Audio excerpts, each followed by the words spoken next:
तुम किसी भी साल का पेपर उठा के देखोगे ना, तुम्हें 70 to 80% क्वेश्चंस तुम्हारे बोर्ड के एग्जाम में डायरेक्ट तुम्हारी एनसीईआरटी से मिलेंगे। मैं ये कोई फेक प्रॉमिस नहीं कर रहा हूं, मैं तुम्हें दावा कर रहा हूं, तुम किसी भी साल का पेपर उठाओ, तुम्हें ये चीज देखने को जरूर मिलेगी। तो आज हम एक नई चीज स्टार्ट कर रहे हैं क्लास 10 के उन सभी बच्चों के लिए जो एक ड्रीम रखते हैं कि भैया हम 90 स्कोर करना चाहते हैं, 95 स्कोर करना चाहते हैं, या फिर जो भी तुम स्कोर करना चाहते हो मुझे कॉमेंट बॉक्स में जरूर बताओगे। देखो, मेरा नाम है कुणाल पांडे और मैं ये चीज जो शुरू कर रहा हूं ना, इसका नाम है बेटा एनसीईआरटी हाइलाइट्स। नाम तो तुम जान रहोगे, ये हाईलाइट क्या है भैया। मैं एक एक चैप्टर की पूरे कंप्लीट एनसीईआरटी को हाईलाइट कराऊंगा, पढ़ाऊंगा। हाईलाइट करने का मतलब ये कि हम लाइन बाय लाइन एनसीईआरटी को पढ़ेंगे, जिससे तुम्हारी काफी हेल्प होगी, क्योंकि पेपर जो भी तुम्हारा बोर्ड का बनता है वो एनसीईआरटी ओरिएंटेड ही होता है, स्पेशली साइंस में। तो हम साइंस को बहुत बेहतरीन तरीके से लाइन बाय लाइन एक एक चैप्टर को पढ़ेंगे। सबसे पहला चैप्टर बेटा केमिकल रिएक्शन इक्वेशन। ये चैप्टर में जितनी भी एनसीईआरटी में तुम्हारी रिएक्शंस हैं, एक्टिविटीज हैं, वो सब कुछ मैं कराऊंगा। तुम्हें परेशान होने की कोई जरूरत नहीं है। एक बिलीव कर लेना कि मैं जितना करा दूंगा उसके बाहर तुम्हारे ना बोर्ड के एग्जाम में आएगा ना तुम्हारे स्कूल के एग्जाम में आएगा। तो एक ट्रस्ट कर लेना, कोई पेपर लीकर वगैरह नहीं हूं मैं, एक कॉन्फिडेंस से, एक्सपीरियंस से तुमको पढ़ाने जा रहा हूं बस। चलो, चैप्टर का नाम है केमिकल रिएक्शन इक्वेशन। एक एक करके हम लोग बात करते हैं। सबसे पहले पेज को हम लोग अगर ध्यान से देखेंगे तो पेज के ऊपर कुछ रिएक्शंस लिखी हुई हैं। क्या लिखा हुआ है कि मिल्क को अगर हम रूम टेम्परेचर पर छोड़ दें गर्मियों के दिनों में तो वो फट जाता है। नो डाउट, क्यों फटता है? केमिकल चेंज होता है। केमिकल चेंज एक ऐसा चेंज होता है जो कि एक फॉर्म से दूसरे फॉर्म में जाने के बाद वापस से रिवर्स नहीं हो सकता। ये कक्षा 8वीं में पढ़ा होगा तुमने, या 9वीं में थोड़ा बहुत जरूर पढ़ा होगा। नहीं पढ़ा होगा तो ये तुम्हारी कमजोरी हो गई है छोटी सी स्टार्टिंग में। ठीक है, चलो। और आयरन को अगर हम छत पे छोड़ दें तो वो रस्ट हो जाता है। ये सारे केमिकल चेंजेस हैं। तो उन्हीं केमिकल चेंजेस के बारे में हम जब पढ़ेंगे तो हम जो भी फिनोमिना वहां देख रहे होंगे उसको रिप्रेजेंट करेंगे केमिकल रिएक्शंस के थ्रू। समझेंगे कि यहां अगर कोई चीज चेंज हुई है मतलब there will be a chemical reaction, कुछ तो कुछ हुआ होगा। ठीक है, तो in all the above situations the nature and the identity of the initial substance have somewhat change. Nature या फिर स्टार्टिंग में जो भी सब्सटेंस था उसकी प्रॉपर्टी चेंज होके वो कुछ नया बन चुका है, वो पूरी तरीके से नया सब्सटेंस बन चुका है। ठीक है, हाँ। We have already learned about the physical and the chemical changes of matter in the previous classes। हमें पता है क्लास 9 में पढ़ाया गया होगा तुम्हें। ठीक है, तो यहां पर एक एक्टिविटी है बेटा तुम्हारे पास। वो एक्टिविटी क्या है? यहां पर एक्टिविटी 1.1 हम लोग देखेंगे। किस चीज की एक्टिविटी है? एक बार आ जाओ फटाफट से, यहां पर मेरे साथ पढ़ लो। ठीक है, एक बार आ जाओ। देखो एक्टिविटी क्या है बेटा? एक्टिविटी हमारी burning of magnesium ribbon. Burning of magnesium ribbon, इसकी बात करते हैं। देखो, बर्निंग ऑफ मैग्नीशियम रिबन के लिए सबसे पहली बात समझना, वो एक बहुत इंपॉर्टेंट चीज है। वो क्या है कि अपने पास लेट सपोज ये है मैग्नीशियम का रिबन, कुछ ऐसा दिखता है। ये क्या है? Magnesium ribbon. मैं देखो बगल में अभी आपको जो जो इंपॉर्टेंट चीजें होंगी ना वो बगल में भी बताते हुए चलूंगा। ये है मैग्नीशियम का रिबन। इसको हमें जलाना है, बर्न करना है। देखो, बर्न करने का मतलब है ना रिएक्शन विथ ऑक्सीजन। इस बात को लिख लेना हमेशा, रिएक्शन विथ ऑक्सीजन। किसी भी चीज को अगर हम बर्न कर रहे हैं एयर के प्रेजेंस में, हवा में, यहां पर नहीं बोला गया कि in absence of air. In absence of air होता तो ऑक्सीजन के प्रेजेंस में बर्निंग नहीं होती, क्योंकि ऑक्सीजन हेल्प करती है बर्न करने में। ये बात जानते होंगे। तो अगर हमें मैग्नीशियम को जलाना है, कैसे? एयर के प्रेजेंस में, तो ऑक्सीजन नो डाउट रिएक्ट किससे करेगा? तो सर ऑक्सीजन से ही करेगा। तो मैग्नीशियम जो हमारा है ये ऑक्सीजन से रिएक्ट करेगा, मतलब हम ऑक्सीजन को, मैग्नीशियम रिबन को बर्न कर रहे हैं। बर्न करने के लिए हम यहां पर एक ट्रायंगल का सिंबल दिखा देते हैं। ये होता है बर्निंग का सिंबल, कि मैग्नीशियम इस ऑक्सीजन से रिएक्ट करेगा और रिएक्ट करते ही बनाता है यहां पर मैग्नीशियम ऑक्साइड। मैग्नीशियम ऑक्साइड, और ये मैग्नीशियम ऑक्साइड आप जानते हैं कैसा होता है? ये होता है व्हाइट पाउडर। ये कैसा होता है दोस्त? ये व्हाइट पाउडर होता है, या फिर यही होता है एस, है ना? जला हुआ जो राख होता है ना, वो एस जो बचता है वो क्या बचता है? मैग्नीशियम ऑक्साइड बचता है। और उसका कलर कैसा होता है? तो वो व्हाइट कलर का होता है। यही एक्टिविटी में रिएक्शन है, यही यहां पर एक्टिविटी है। ठीक, लेकिन यहीं पर बात खत्म नहीं होती है। देखो, जब हम मैग्नीशियम को जलाते हैं ना, बिफोर बर्निंग जब हम मैग्नीशियम को जलाने जाते हैं, burning, we need to clean magnesium ribbon. हम मैग्नीशियम रिबन को क्या करते हैं? तो क्लीन करते हैं। क्यों क्लीन करते हैं? इसके पीछे एक बेसिक सा सिंपल सा फंडा है, देख लो क्या है। बहुत छोटा सा, बहुत बेसिक सा फंडा है कि मैग्नीशियम नॉर्मली हवा में प्रेजेंट होती है, ऑक्सीजन कहां पर प्रेजेंट होती है? एयर में। जब मैग्नीशियम नॉर्मली आप रखोगे ना तो वो हवा में प्रेजेंट ऑक्सीजन से रिएक्ट करके हमेशा ये बनाती तो मैग्नीशियम ऑक्साइड है, प्रोडक्ट तो यही बनेगा। जब जब मैग्नीशियम ऑक्सीजन से रिएक्ट करता है product will be always magnesium oxide. तो होता क्या है ना, होता क्या है कि यहाँ पर जो भी मैग्नीशियम रिबन था, let suppose we have a magnesium ribbon, कुछ ये अपने पास मैग्नीशियम का रिबन है, ऑक्सीजन से जैसे ही हमारा ऑक्सीजन से जैसे ही मैग्नीशियम रिएक्ट करता है तो वो बना लेता है मैग्नीशियम ऑक्साइड। तो ये जो मैग्नीशियम रिबन है इसके सरफेस पे लेयर ऑफ मैग्नीशियम ऑक्साइड ऐसे बैठ जाती है। ये क्या है, तो ये लेयर ऑफ मैग्नीशियम ऑक्साइड। ये बनी कैसे, मैग्नीशियम हमने हवा में रखा था, हवा में प्रेजेंट होती है ऑक्सीजन, ऑक्सीजन से वो रिएक्ट करके बना क्या लिया है, मैग्नीशियम ऑक्साइड। अब एक बात बताना मुझे कि मैग्नीशियम को जब हम जला रहे हैं, बर्न कर रहे हैं, तब भी क्या बन रहा है, मैग्नीशियम ऑक्साइड। और जब हवा में रखे हैं तब भी वो अपने ऊपर किसकी लेयर बना के बैठा है, मैग्नीशियम ऑक्साइड की। अब एक बात बताना, एक पेपर को जलाओगे तो क्या बनेगा, राख। क्या वो राख को दोबारा जला सकते हो, नहीं जला सकते हैं सर, क्योंकि वो पहले से जल चुकी है। बस सिमिलरली मैग्नीशियम जलने के बाद मैग्नीशियम ऑक्साइड बनाती है, यहां मैग्नीशियम के ऊपर ही मैग्नीशियम ऑक्साइड की लेयर है। इसका मतलब ये राख ही तो है जो मैग्नीशियम के ऊपर चिपका हुआ है चारों तरफ। तो क्या उस राख को जलाएंगे तो वो जलेगा, नहीं जलेगा। तो उस राख को पहले हटाते हैं, उस लेयर को पहले क्लीन करते हैं। तो क्लीन करेंगे तो मैग्नीशियम ऑक्साइड की लेयर क्लीन हो जाएगी, बचेगा क्या, मैग्नीशियम। अब प्योर मैग्नीशियम हमारा क्या हो सकता है, तो प्योर मैग्नीशियम बर्न हो सकता है। क्लियर हो गई बात। तो why we need to clean magnesium ribbon, because it has a magnesium layer oxide, है ना, layer of magnesium oxide, so that we need to clean magnesium ribbon first. ठीक है, समझ में आ गई कंप्लीटली यहां पर क्या आपको पता चला। ठीक, और एक चीज मिलती है कि जब यहां पर मैग्नीशियम जलता है तो ये व्हाइट डेजलिंग फ्लेम देता है। क्या देता है बेटा, व्हाइट डेजलिंग फ्लेम, धधकता हुआ फ्लेम देता है, एकदम धधकता हुआ, है ना, जैसे आप चौंधी लगती है ना आपको, वो वाली फीलिंग यहां से आती है।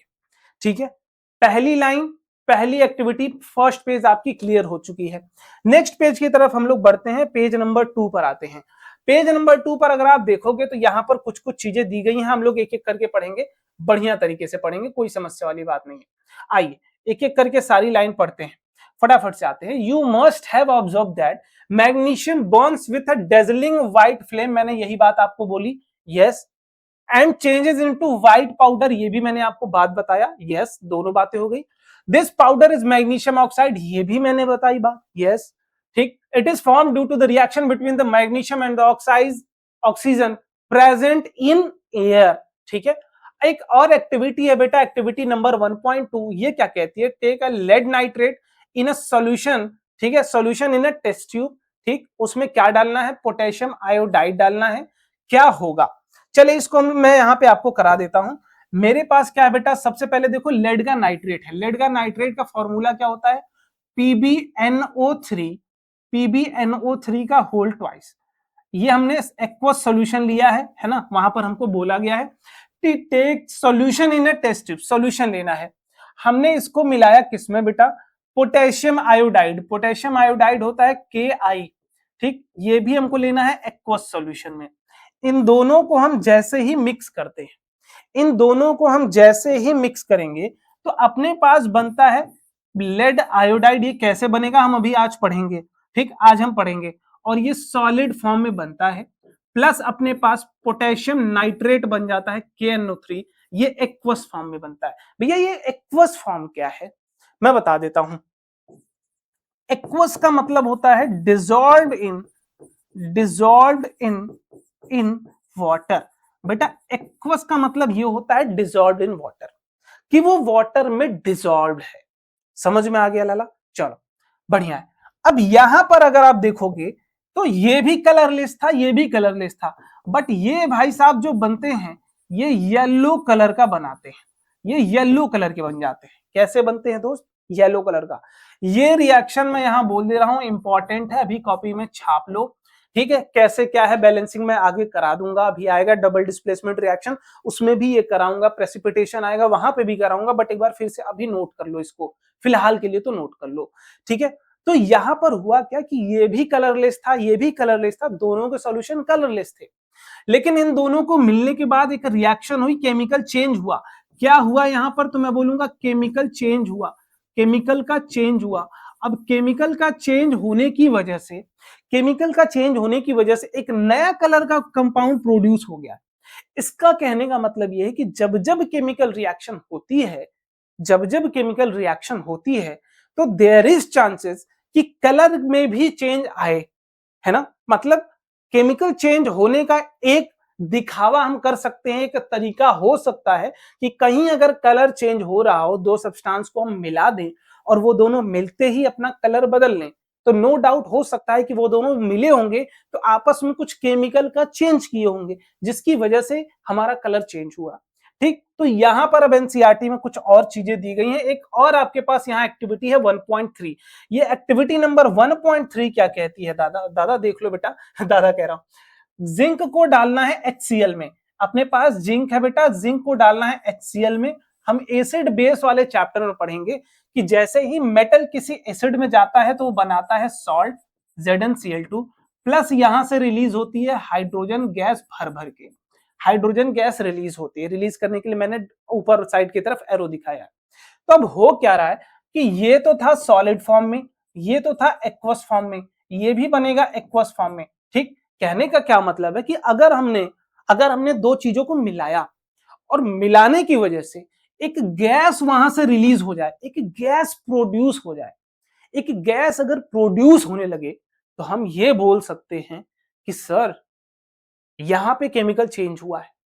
तो केमिकल चेंज पता करने के लिए दो एक्टिविटी आपके पास यहाँ है। पहली एक्टिविटी क्या है बेटा, कलर चेंज। मैं यहां लिख देता हूं, ये वाली एक्टिविटी किसके लिए थी, तो ये वाली एक्टिविटी थी कलर चेंज पता करने के लिए, कलर चेंज पता करने के लिए। ये किसके लिए है, तो रिलीज, गैस रिलीज पता करने के लिए कि गैस रिलीज हो रही है। क्या हो रही है बेटा, गैस रिलीज हो रही है। दो एक्टिविटी, दोनों का काम मैंने बता दिया। अब यहां पर देखो, from the above three activities we can say that any of the following observation help us to determine whether a chemical reaction has taken place। कि हमारे पास ये दो एक्टिविटीज है जिनकी मदद से हम ये पता कर सकते हैं कि क्या कहीं पर केमिकल रिएक्शन हुई है या नहीं हुई है। ठीक है, तो उसके लिए कुछ तरीका है जिसको हम कहते हैं कैरेक्टरिस्टिक्स ऑफ केमिकल रिएक्शन। क्या कहते हैं, ये होती क्या है बेटा, कैरेक्टरिस्टिक्स होती है। किसकी, कैरेक्टरिस्टिक्स ऑफ केमिकल रिएक्शन। ठीक, केमिकल रिएक्शन की क्या होती हैं, कैरेक्टरिस्टिक्स होती हैं, जिनमें सबसे पहला है चेंज इन स्टेट। कि अगर हम दो लोगों को मिलाए, नो डाउट यहां देखो ये भी एक्वस था, ये भी एक्वस था, बट मिलने के बाद ये वाला सॉलिड बन गया जबकि ये एक्वस ही है। क्या फेज में चेंज आया है, स्टेट में चेंज आया, यस सर। दो तो हमने जो दोनों को मिलाया था वो दोनों मिलने से पहले दोनों एक्वस स्टेट में थे, मतलब पानी में डिसॉल्व थे, बट मिलने के बाद एक बना है सॉलिड। सॉलिड का मतलब जो पानी में घुला ना हो, पानी में घुल जाता तो एक्वस हो जाता। तो यहाँ फेज, यहाँ स्टेट चेंज हो रहा है, तो नो डाउट हम बोल सकते हैं केमिकल रिएक्शन हो रही है। अगला है change in colour. Sir colour change भी वहां पर ऑप्शन दिख गया, यस सर। अगला है इवोल्यूशन ऑफ गैस। यहां पर देखो बेटा इवोल्यूशन ऑफ गैस हो रही है ना, यस सर। अगला है चेंज इन टेम्परेचर, टेम्परेचर का चेंज। यहां पर जब आप इस दोनों को मिलाओगे ना, तब थोड़ा सा हीट कम होता है, कंटेनर कम गर्म होता है, लेकिन मिलने के बाद कंटेनर ज्यादा गर्म हो जाता है। इसका एक और एग्जांपल मैं यहां दे देता हूं। अपने पास होता है चूना, प्लस हम इसको जब डालते हैं पानी में, ये क्या है बेटा, ये क्या है, क्विकलाइन। क्विकलाइन जिसको चूना कहते हैं, इसको जैसे ही पानी में डालते हैं तो ये बनाता है कैल्शियम हाइड्रोक्साइड, स्लेग्लाइन, प्लस यहां से रिलीज होती है हीट। हीट, तो ये हीट की वजह से उस कंटेनर का तापमान बढ़ जाता है, टेम्परेचर बढ़ जाता है। समझ में आ रही बात, उसका टेम्परेचर क्या हो जाता है, तो बढ़ जाता है। तो इसी वजह से हम ये वाला भी कैरेक्टरिस्टिक्स, तो ये चार कैरेक्टरिस्टिक्स आपको याद रखनी है। ठीक है, चलिए आगे बढ़ते हैं, और आगे बढ़ने के साथ साथ हम लोग देख लेते हैं कि भाई क्या क्या और चीजें हैं अपने पास। Chemical equation. अब ये केमिकल इक्वेशन क्या होती है उसको हम लोग आ जाते हैं, फटाफट से पढ़ लेते हैं। आओ, कोई दिक्कत वाली बात नहीं भाई, एक एक चीज पढ़ा दे रहा हूं आपको, बहुत ध्यान से पढ़ना, बढ़िया तरीके से हम लोग करेंगे। सिर्फ अपना एक ही मोटो है, वो मोटो अभी कमेंट बॉक्स में तुम लिखोगे कि भैया हम 95% लाना चाहते हैं। ठीक, किसी गलत रास्ते पे नहीं जाना है, मोटिवेट रहना है, छोटी छोटी चीजों को पढ़ते चलना है, कवर करते चलना है, सब कुछ समझते हुए चलना है। ठीक है, इतना प्रॉमिस अगर मेरे साथ कर सकते हो तो ये पूरी जर्नी तुम्हारी बहुत बेहतरीन बना दूंगा मैं। बहुत ब्यूटीफुल जर्नी हो जाएगी तुम्हारे क्लास 10th की, और हंसते खेलते 95 वाला जो सपना है ना, वो हम पार कर लेंगे। लेकिन उस पार करने के लिए, उस सपने को पार करने के लिए तुम्हें मेहनत करनी पड़ेगी। ठीक, अब केमिकल रिएक्शन को दिखाने का एक तरीका होता है जिसको हम कहते हैं केमिकल इक्वेशन। ठीक है, व्हाइट से व्हाइट पर लिखने का मतलब समझ आओ, आपकी बुद्धिमत्ता चेक हो जाती है। केमिकल इक्वेशन ये क्या है? रिप्रेजेंटेशन ऑफ केमिकल रिएक्शन, सीधी सी बात। ये दो तरीके से होती है, ये होती है वर्ड इक्वेशन और एक होता है सिंबॉलिक इक्वेशन। आगे आएगा आई थिंक, नहीं आएगा तो मैं यहीं लिख देता हूं। दूसरा होता है सिंबॉलिक इक्वेशन। ठीक, सिंबॉलिक इक्वेशन। वर्ड में जैसे यहां पर लिखा है मैग्नीशियम नाम, तो मैग्नीशियम का सिंबल यूज कर लेंगे। ऑक्सीजन लिखा है तो ऑक्सीजन का सिंबल O2 यूज कर लेंगे। होता तो O है लेकिन वो मॉलिक्यूल एग्जिस्ट करता है O2। ठीक, और यहाँ मैग्नीशियम ऑक्साइड लिखा है तो मैग्नीशियम का ऑक्साइड लिख देंगे। तो जब जब हम कंपाउंड के सिंबल का यूज करते हैं तो सिंबॉलिक इक्वेशन होती है, उनके नाम का यूज करते हैं तो वर्ड इक्वेशन होती है। ठीक है, the substance that undergoes chemical change in reaction, magnesium oxide are reactants. ये क्या कहलाते हैं? रिएक्टेंट्स। देखो यहां पर एक चीज समझ लेना, बस वो चीज समझ लोगे तुम्हारा काम बन जाएगा। जिन दो चीजों को हम मिला रहे हैं, ये आपस में रिएक्ट हो रही है, इसको कहते हैं रिएक्टेंट, और ये मिलने के बाद जो बनता है उसको कहते हैं प्रोडक्ट। तो देखो इस एरो के पहले जो चीजें लिखी जाती हैं वो होती है रिएक्टेंट। ठीक है, लिख लेना। रिएक्टेंट मतलब जो रिएक्ट कर रही है आपस में, और रिएक्ट करने के बाद जो बना है उसको कहेंगे प्रोडक्ट। क्या कहेंगे? प्रोडक्ट। तो आओ दोस्त, ये दोनों क्या कहलाएंगे? ये दोनों अभी रिएक्शन के पहले वाले हैं, तो ये दोनों क्या कहलाएंगे? रिएक्टेंट कहलाएंगे। Yes sir. ये दोनों क्या कहलाएंगे? सर ये दोनों तो बने हैं, तो ये दोनों क्या कहलाएंगे? प्रोडक्ट कहलाएंगे। प्रोडक्ट कहलाएंगे। सर ये दोनों क्या कहलाएंगे? ये दोनों अगेन कहलाएंगे रिएक्टेंट, जो रिएक्ट करते हैं आपस में। ये एक ही हीट नहीं बनी है, ये क्या है भैया? ये है प्रोडक्ट। ये क्या है? प्रोडक्ट। तो समझ में आ रही बात? रिएक्शन में दो चीजें होती हैं, एक रिएक्टेंट होता है, एक प्रोडक्ट होता है। जो चीजें आपस में मिलती हैं और मिलने के बाद नई चीज बनाती हैं, तो जो मिलती हैं उसे रिएक्टेंट कहते हैं, रिएक्ट करने वाले, और जो बनता है वो उसको कहते हैं प्रोडक्ट। ठीक है, जैसे आप भी किसी न किसी के प्रोडक्ट हो भाई। ठीक है, तो ये हो गई कहानी, यहां तक कोई दिक्कत वाली बात नहीं है। आगे बढ़ते हैं। अगला, राइटिंग अ केमिकल इक्वेशन। यहां पर केमिकल इक्वेशन लिखना है, बैलेंस करना है। बैलेंसिंग के लिए देखो हम यहां पर मैं आपको बता देता हूं कि बैलेंसिंग ऑफ केमिकल इक्वेशन जो होती है हमारी, balancing of chemical chemical equation है ना, केमिकल इक्वेशन जो होती है उसको बैलेंस करते हैं।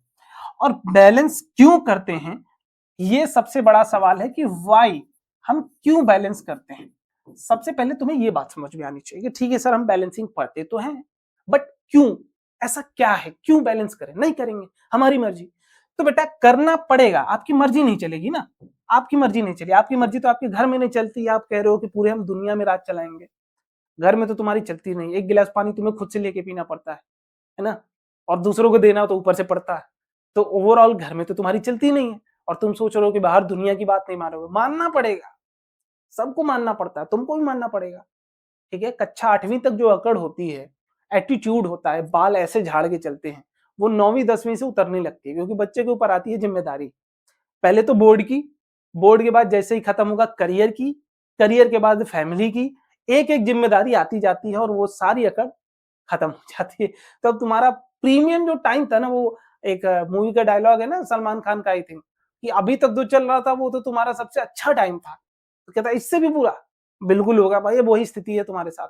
देखो तो ये क्यों होता है, तो क्लास 9 में आपने पढ़ा होगा एक चीज, law of conservation of, spelling पे मत जाना, ठीक, ऑफ मास। कहेंगे सर वहीं हम जाएंगे, जाओ बेटा, नंबर तुम्हारे वहीं कटेंगे।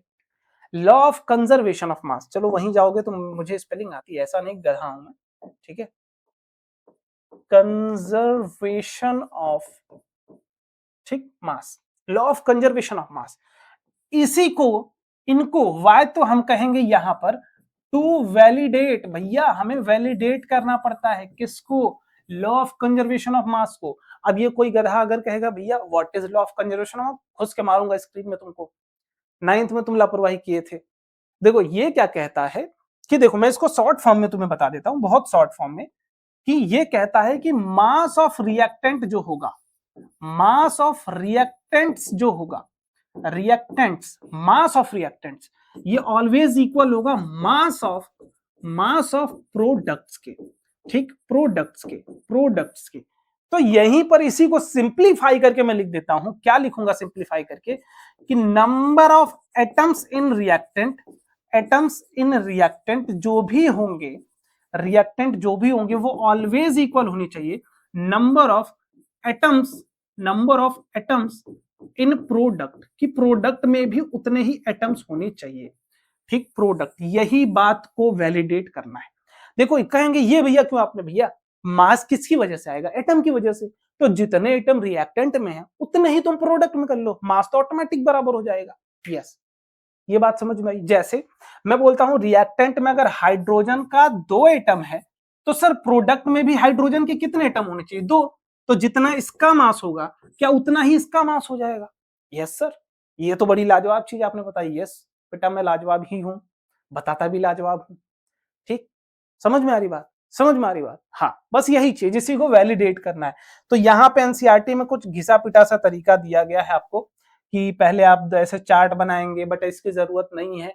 आज से 5 साल पहले ये वाला तरीका पूछा जाता था, अब सिर्फ यूज किया जाता है हिट एंड ट्रायल मेथड। तो हम लोग आ जाते हैं, पढ़ लेते हैं क्या बेटा, hit and trial method, hit and trial method. तुम्हें परेशान नहीं होना है, ठीक है, तुम्हें परेशान नहीं होना है। क्यों नहीं परेशान होना है, मैं हूं, आ जाओ, एक रिएक्शन कराऊंगा, धुआं धुआं हो जाएगा सब। Fe को हम रिएक्शन कराते हैं H2O से, तो स्टीम से रिएक्शन कराते हैं, तो Fe3O4 बना लेता है, प्लस हमारे पास H2 बना लेता है गैस, ठीक। अब मैं कहूं कि अगर इसको बैलेंस करो, तो तुम बैलेंस कर सकते हो, आओ बैलेंस करते हैं, ठीक, थोड़ा थोड़ा स्पेस दे लेता हूं मैं, ठीक, यहां से गैस निकाल लेता हूं, आओ इसको बैलेंस करो बेटा, ठीक है। देखो इसको बैलेंस करने का एक सिंपल सा रूल है, मैं थोड़ा सा इसको दूर दूर से लिख देता हूं तो ज्यादा बेहतर होगा। इसको बैलेंस करने के लिए एक सिंपल सा रूल है कि हम कंपाउंड में कोई छेड़छाड़ नहीं करते। कंपाउंड में कोई छेड़छाड़ नहीं करने का मतलब हम इसको एक बॉक्स बना देंगे, इनको भी एक बॉक्स में रख देंगे, इनको भी एक बॉक्स में रख देंगे, इनको भी एक बॉक्स में रख देंगे। हम इनको इंडिविजुअली कोई छेड़छाड़ इनकी नहीं, जैसे ऐसे नहीं कर सकते कि हमको कहीं 4 हाइड्रोजन लिखना है तो हम लिख दें H4, ये नहीं बेटा। 4 लिखना है, H2 है तो 2 यहां मल्टीप्लाई कर दोगे, तो ये कह रहा है कि 2 H2 है अपने पास, इसके कहने का मतलब कि अपने पास 2 H2 है, तो ऑटोमेटिक इसमें दो हाइड्रोजन इसमें होगा, इसमें भी 2 हाइड्रोजन होगा, इसमें भी 2, तो टोटल 4 हाइड्रोजन हो गए ना अपने पास। तो 4 हाइड्रोजन को H4 से नहीं रिप्रेजेंट करते, 2H2 से रिप्रेजेंट करते हैं, ठीक। जैसे यहाँ पर अब अभी देखो, मैं बोल रहा हूँ यहाँ आयरन कितना कहेंगे 3, तो हमको यहाँ भी कितना चाहिए 3, तो मैं यहाँ 3 से मल्टीप्लाई कर लूं, कोई दिक्कत नहीं है। सर एरो के बाद प्रोडक्ट आता है, एरो के पहले रिएक्टेंट आता है, हमें याद रखना है कि जितना रिएक्टेंट में होना चाहिए उतना ही प्रोडक्ट में होना चाहिए। क्लियर हो रही बात। तो हमने देखा कहाँ ज्यादा है, ज्यादा सर प्रोडक्ट में था, तो कम जहां है वहां बढ़ा देंगे। सर ज्यादा 3 था यहाँ, यहाँ हमने 3 कर दिया। सर ऑक्सीजन यहाँ 4 था, यहाँ पे भी ऑक्सीजन 4 कर लेंगे। एक ही था ना यहाँ, O2 नहीं था, एक था, तो 4 इंटू 1 कितना हो जाएगा 4। लेकिन सर उससे दिक्कत क्या होगी कि हाइड्रोजन 4 2 जा 8 हो गया, तो यहां पर भी हाइड्रोजन कितना कर लेंगे 4 कर लेंगे, 4 2 जा 8 हो गया। अब तुम किसी को भी चेक कर लोगे ना, सबके रिएक्शन बराबर है, सबकी कहानी सेम है। सिमिलरली सबसे बेसिक रिएक्शन उठाते हैं क्लास 10th की, कि भैया अगर पानी हो अपने पास, और पानी बनता किससे, हाइड्रोजन और ऑक्सीजन से, और बनता क्या है बेटा, बनता तो सर ये H2O है। यस सर, बनता तो H2O है, यही रिएक्शन है। इसको बैलेंस कर लो हिट एंड ट्रायल से। तुम कहोगे भैया ये तो बैलेंस्ड है, देखो ना 2 हाइड्रोजन इधर है, 2 हाइड्रोजन इधर है, 2 ऑक्सीजन इधर, एक ही ऑक्सीजन, जादू हो गया, जादू हो गया, नहीं होगा ना जादू, जादू नहीं होगा बेटा, जादू नहीं होगा।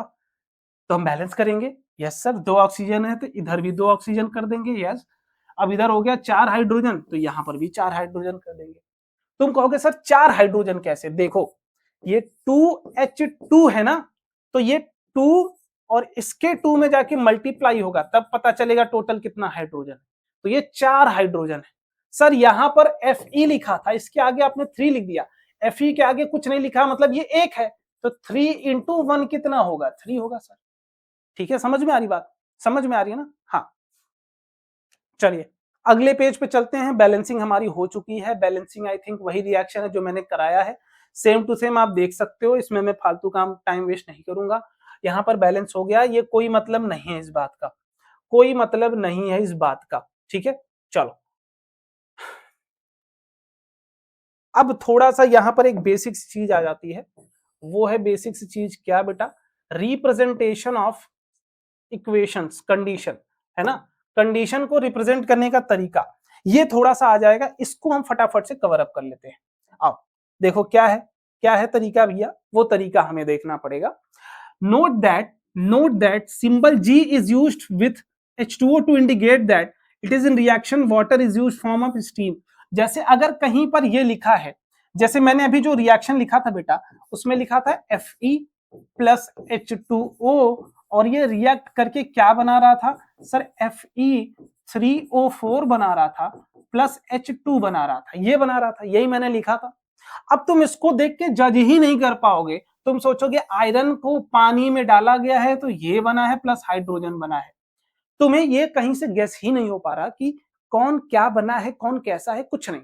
तो ये थोड़ी सी डिटेल और ऐड करने के लिए हम कुछ सिंबल का यूज करते हैं। जैसे अगर आयरन लिखा है और आयरन के आगे एस लिखा हो, तो एस का मतलब जानते हो क्या होता है दोस्त, एस का मतलब होता है कि वो सॉलिड है, वो सॉलिड है। प्लस अपने पास हाइड्रो वाटर तो लिखा ही है, इसके सामने अगर गैस फॉर्म लिखा हो तो गैस का मतलब गैस होता है, गैस का मतलब गैस होता है। यहां पे जो ये H2O है ना दोस्त, ये स्टीम है, वाटर का स्टीम गैस फॉर्म, वाटर का गैस फॉर्म क्या होता है, स्टीम होता है। लिक्विड फॉर्म वाटर है, ठीक, बट गैसियस फॉर्म क्या है, गैसियस फॉर्म क्या है, स्टीम। ये जब रिएक्ट होता है तो यहां से बनाता है Fe3O4, और ये होता है सॉलिड स्टेट में, प्लस हाइड्रोजन जो निकलता है वो होता है गैसेस फॉर्म में। तो ये आप जो लिखते हो ना, gas form, solid form, aqueous solution, ये बेसिकली उसकी कंडीशन को बताता है कि वो कैसे हैं। ठीक है, तो वही यहां पर वो चीज यहां पर मेंशन थी। Usually physical state are not included in a chemical equation unless it is necessary to specify them। जरूरी नहीं है कि हम यहाँ पर केमिकल रिएक्शंस में शो करें कि वो किस स्टेट में है, वो जरूरी नहीं है। ठीक है, समटाइम्स द रिएक्शन कंडीशन, कुछ टाइम्स रिएक्शन कंडीशन को बताई जाती है, जैसे टेम्परेचर कितना है रिएक्शन होने के लिए, क्या प्रेशर की जरूरत है, यस सर प्रेशर की जरूरत है, कैटलिस्ट की जरूरत है। कैटलिस्ट कौन होता है, तुम्हारा दोस्त जो लड़ाई में पार्टिसिपेट तो नहीं करता बट लड़ाई को बढ़ा जरूर देता है, वही होता है catalyst. For the reaction are indication above or below, ये कहाँ दिखाते हैं हम रिएक्शन कंडीशन, तो जो ये एरो होता है, इस एरो के ऊपर हम क्या दिखाते हैं, रिएक्शन की कंडीशन दिखाते हैं। क्या दिखाते हैं बेटा, रिएक्शन की कंडीशन, कि सर 400 डिग्री सेल्सियस पे ये रिएक्शन होगी, उसके पहले नहीं होगी। सर 380 एटमॉस्फेरिक प्रेशर होना चाहिए था, नहीं होगा अदरवाइज। तो ये जो रिएक्शन की कंडीशन है, ये आप बताओगे कहाँ, ये इस एरो के ऊपर बताई जाती है। ठीक है, ये डिटेलिंग चल रही है अभी, अभी क्या चल रही है, डिटेलिंग चल रही है केमिकल रिएक्शंस की, इक्वेशन जो आप लिखते हो। ठीक है, जैसे यहां पर आप देख सकते हो, मेरे पीछे ये रिएक्शन है, मेरे नीचे लिखी हुई, कार्बन मोनोऑक्साइड का हाइड्रोजन से जब रिएक्शन है तो ये मिथेनॉल बना लेता है। तो ये रिएक्शन कब होगी, जब हम कितना प्रेशर लगाएंगे, 340 एटमॉस्फेरिक प्रेशर। ठीक है, हाँ सर ये है अपनी क्या, फोटोसिंथेसिस रिएक्शन। CO2 हम जो रिलीज करते हैं वो प्लांट लेता है, प्लस रूट से वाटर लेता है, रूट प्रेशर के थ्रू। ठीक, और सनलाइट होनी चाहिए, दिन में ही होती है रिएक्शन, जिसको हम कहते हैं फोटोसिंथेसिस। फोटोसिंथेसिस क्यों दिन में होती है, क्योंकि वो रिएक्शन की कंडीशन है। और क्लोरोफिल में होती है, कहाँ होती है, क्लोरोफिल के प्रेजेंस में। ठीक, तो बनता क्या है, ग्लूकोज बनता है, प्लस ऑक्सीजन बनता है, जो कि हमें काम आता है, प्लस वाटर फिर से बन जाता है, ठीक, जो कि इवेपोरेट हो जाता है। तो ये कहानी है, यूजिंग दीज स्टेप्स आप कर सकते हो कहानी को पूरा। आगे बढ़ते हैं, और आगे बढ़ने से पहले अपने पास कुछ क्वेश्चन है, हम लोग फटाफट से सारे क्वेश्चन कराऊंगा। Why should magnesium ribbon be clean, क्यों क्लीन करते हैं, लेयर ऑफ मैग्नीशियम ऑक्साइड को हटाने के लिए। बात क्लियर हुई, पहला क्वेश्चन डन हो गया। दूसरा, right a balanced chemical equation. Hydrogen, hydrogen है अपने पास H2, क्लोरीन है अपने पास Cl2, ये दोनों मिलके बनाते हैं HCl, दोनों को बैलेंस करना है, बस यहाँ 2 लगा देना, बैलेंस हो गई है, बैलेंस हो गई है, तुम देख लो। ये है क्वेश्चन नंबर 2। ठीक है दोस्त, और उसका बेरियम क्लोराइड है BaCl2, बेरियम क्लोराइड हो गया, ठीक है, प्लस एल्यूमिनियम सल्फेट Al2SO4 का होल थ्राइस, ये हो गया इसका फॉर्मूला। ये बना लेता है barium sulphate BaSO4 plus AlCl3, ठीक, ये बना लेता है। इसको क्या करना है बेटा, बैलेंस करना है। तो बैलेंस कर लो बाबू, बैलेंस कर लो। मैं बैलेंस करने के लिए यहाँ पे डायरेक्ट आऊंगा, तुक्केबाजी ही चलेगी यहाँ पे। तो 3 सल्फेट इधर है, 3 सल्फेट इधर कर लो, 3 बेरियम उधर है, 3 बेरियम उधर कर लो, ठीक है, और 2 एल्यूमिनियम इधर है तो 2 एल्यूमिनियम इधर कर लो। बैलेंस हो गया, देख लो तुम, सारी चीजें बैलेंस हो चुकी है, ठीक है, सारी चीजें बैलेंस हो गई है, तुम उठा के देख लो किसी को भी। थर्ड देखो, right a balance chemical equation with the state symbol barium chloride sodium sulphate, ठीक है, स्टेट का सिंबल भी देना है। आइए तीसरे का पहला क्वेश्चन, बेरियम क्लोराइड, ये बेटा एक्वस स्टेट में होता है, ठीक है, एक्वस स्टेट में हम लेते हैं इन वाटर। देखो बोला गया ना, barium solution of barium chloride, solution of barium chloride and sodium sulphate Na2SO4, ये भी सॉल्यूशन है, तो ये भी एक्वस सॉल्यूशन दिखाएंगे हम, ठीक है। रिएक्ट वाटर टू गिव, मैं यहाँ पे एरो इधर डाल देता हूँ, उधर जगह नहीं है, तो क्या देता है, चलो मैं इसको कर ही देता हूँ ना, जगह नहीं है तो क्या दिक्कत है, छोटा कर देता हूँ मैं, ठीक, यहां से एरो करा दूंगा। क्या बनेगा बेटा, बेरियम सल्फेट बनता है, बट यहां पर बोला है कि insoluble barium sulphate. Insoluble barium sulphate का मतलब क्या है, मैं इसको थोड़ा सा जूम कर देता हूं ताकि आपको समझ में आ जाए, दिख जाए क्या यहां पर आपसे बोला गया है बेटा। इनसॉल्युबल, क्या बोला गया है, इनसॉल्युबल, देखो इनसॉल्युबल, इनसॉल्युबल बेरियम सल्फेट, कि सॉल्युबल नहीं है बेरियम सल्फेट, ठीक। तो यहां पर जो भी हम बेरियम सल्फेट बनाते हैं BaSO4, ये इनसॉल्युबल बनता है, तो जो चीज सॉल्युबल नहीं होती है पानी में, क्योंकि ये भी पानी में डिजोल्व था, ये भी पानी में डिजोल्व था, दो चीजें एक कंटेनर में हमने दो चीजें डाली, वो दोनों चीजें जो थी वो पानी में घुली हुई थी, तो वो दोनों जब बनेंगी, रिएक्ट करके जो भी प्रोडक्ट बनाएंगी वो भी पानी में घुला होना चाहिए, क्योंकि वहां पानी है। बट यहाँ पे बोला गया इनसॉल्युबल, तो वो सॉलिड फॉर्म में बनता है। और इस ये कलर कैसा होता है इसका, तो व्हाइट कलर होता है, लिख भी लेना अभी, ठीक है। प्लस क्या बन रहा है, सोडियम क्लोराइड NaCl, ये तो नमक हो गया सर, ये पानी में घुलता है क्या, यस सर, तो ये एक्वस फॉर्म में बनेगा, ठीक है, खत्म है कहानी, यस सर खत्म है कहानी। अगला दूसरा एक और है ना, हाँ एक और है, वो भी देख लो, ठीक है, वो भी देख लो। मैं इसको हटा देता हूं यहाँ पे, मैं इसको छोटा कर देता हूं एक बार, ठीक है। क्या है बाबू, देखिए सोडियम हाइड्रोक्साइड का सॉल्यूशन है, वो भी वाटर में, तो NaOH का सॉल्यूशन है, ठीक है, वाटर में, मतलब एक्वस सॉल्यूशन है, yes sir, plus HCl hydrochloride, HCl hydrochloride है ना, ये भी है वाटर में, मतलब एक्वस सॉल्यूशन है। ये दोनों जब मिलते हैं तो बनता है decomposition, sorry neutralisation reaction NaCl, ये भी पानी में बनेगा, प्लस H2O बनता है ये लिक्विड स्टेट में। सर पानी को आपने लिक्विड स्टेट में क्यों दिखाया, सर पानी में कोई चीज घुलती है तब वो एक्वस कहलाती है, पानी तो खुद में ही लिक्विड स्टेट में होगा ना, पानी तो खुद में लिक्विड ही होगा ना। हाँ, तो ये सारे के सारे क्वेश्चंस आपके हो गए हैं एनसीईआरटी के। मैं जिस तरीके से एनसीईआरटी करा दूंगा, लिटरली बता रहा हूं, इतना डिटेल में इतने प्यारे तरीके से तुमको मेरे भाई किसी ने नहीं कराया होगा। तो बस कुणाल भैया को थोड़ा सा प्यार दिखाना है तुमको, और अपने दोस्तों तक शेयर करना है, ठीक, थोड़े बहुत व्यूज लाने हैं, थोड़े बहुत लाइक्स बढ़ा देने हैं, थोड़े बहुत सब्सक्राइबर लाने हैं तुमको, ये तुम्हारा काम रहेगा, ठीक है। मेरा काम है तुमको दिल से यहाँ पढ़ा देना, ठीक है ना। चलो आगे बात करते हैं। अगला रिएक्शन क्या है बेटा, अब हमें जो पढ़ना है वो है types of chemical reaction. Types of chemical reaction कितने टाइप्स के होते हैं, होते तो बहुत सारे हैं, हम एक एक करके पढ़ेंगे। सबसे पहला जो होता है वो होता है कॉम्बिनेशन रिएक्शन। क्या होता है कॉम्बिनेशन रिएक्शन, तो मैं इन सबको ना भाई साहब लोगों को थोड़ा सा छोटा करके यहां से हटाता हूं,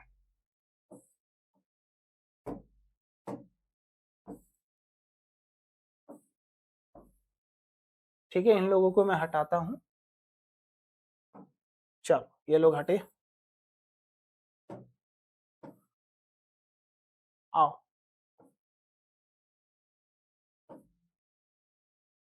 ठीक है, डन।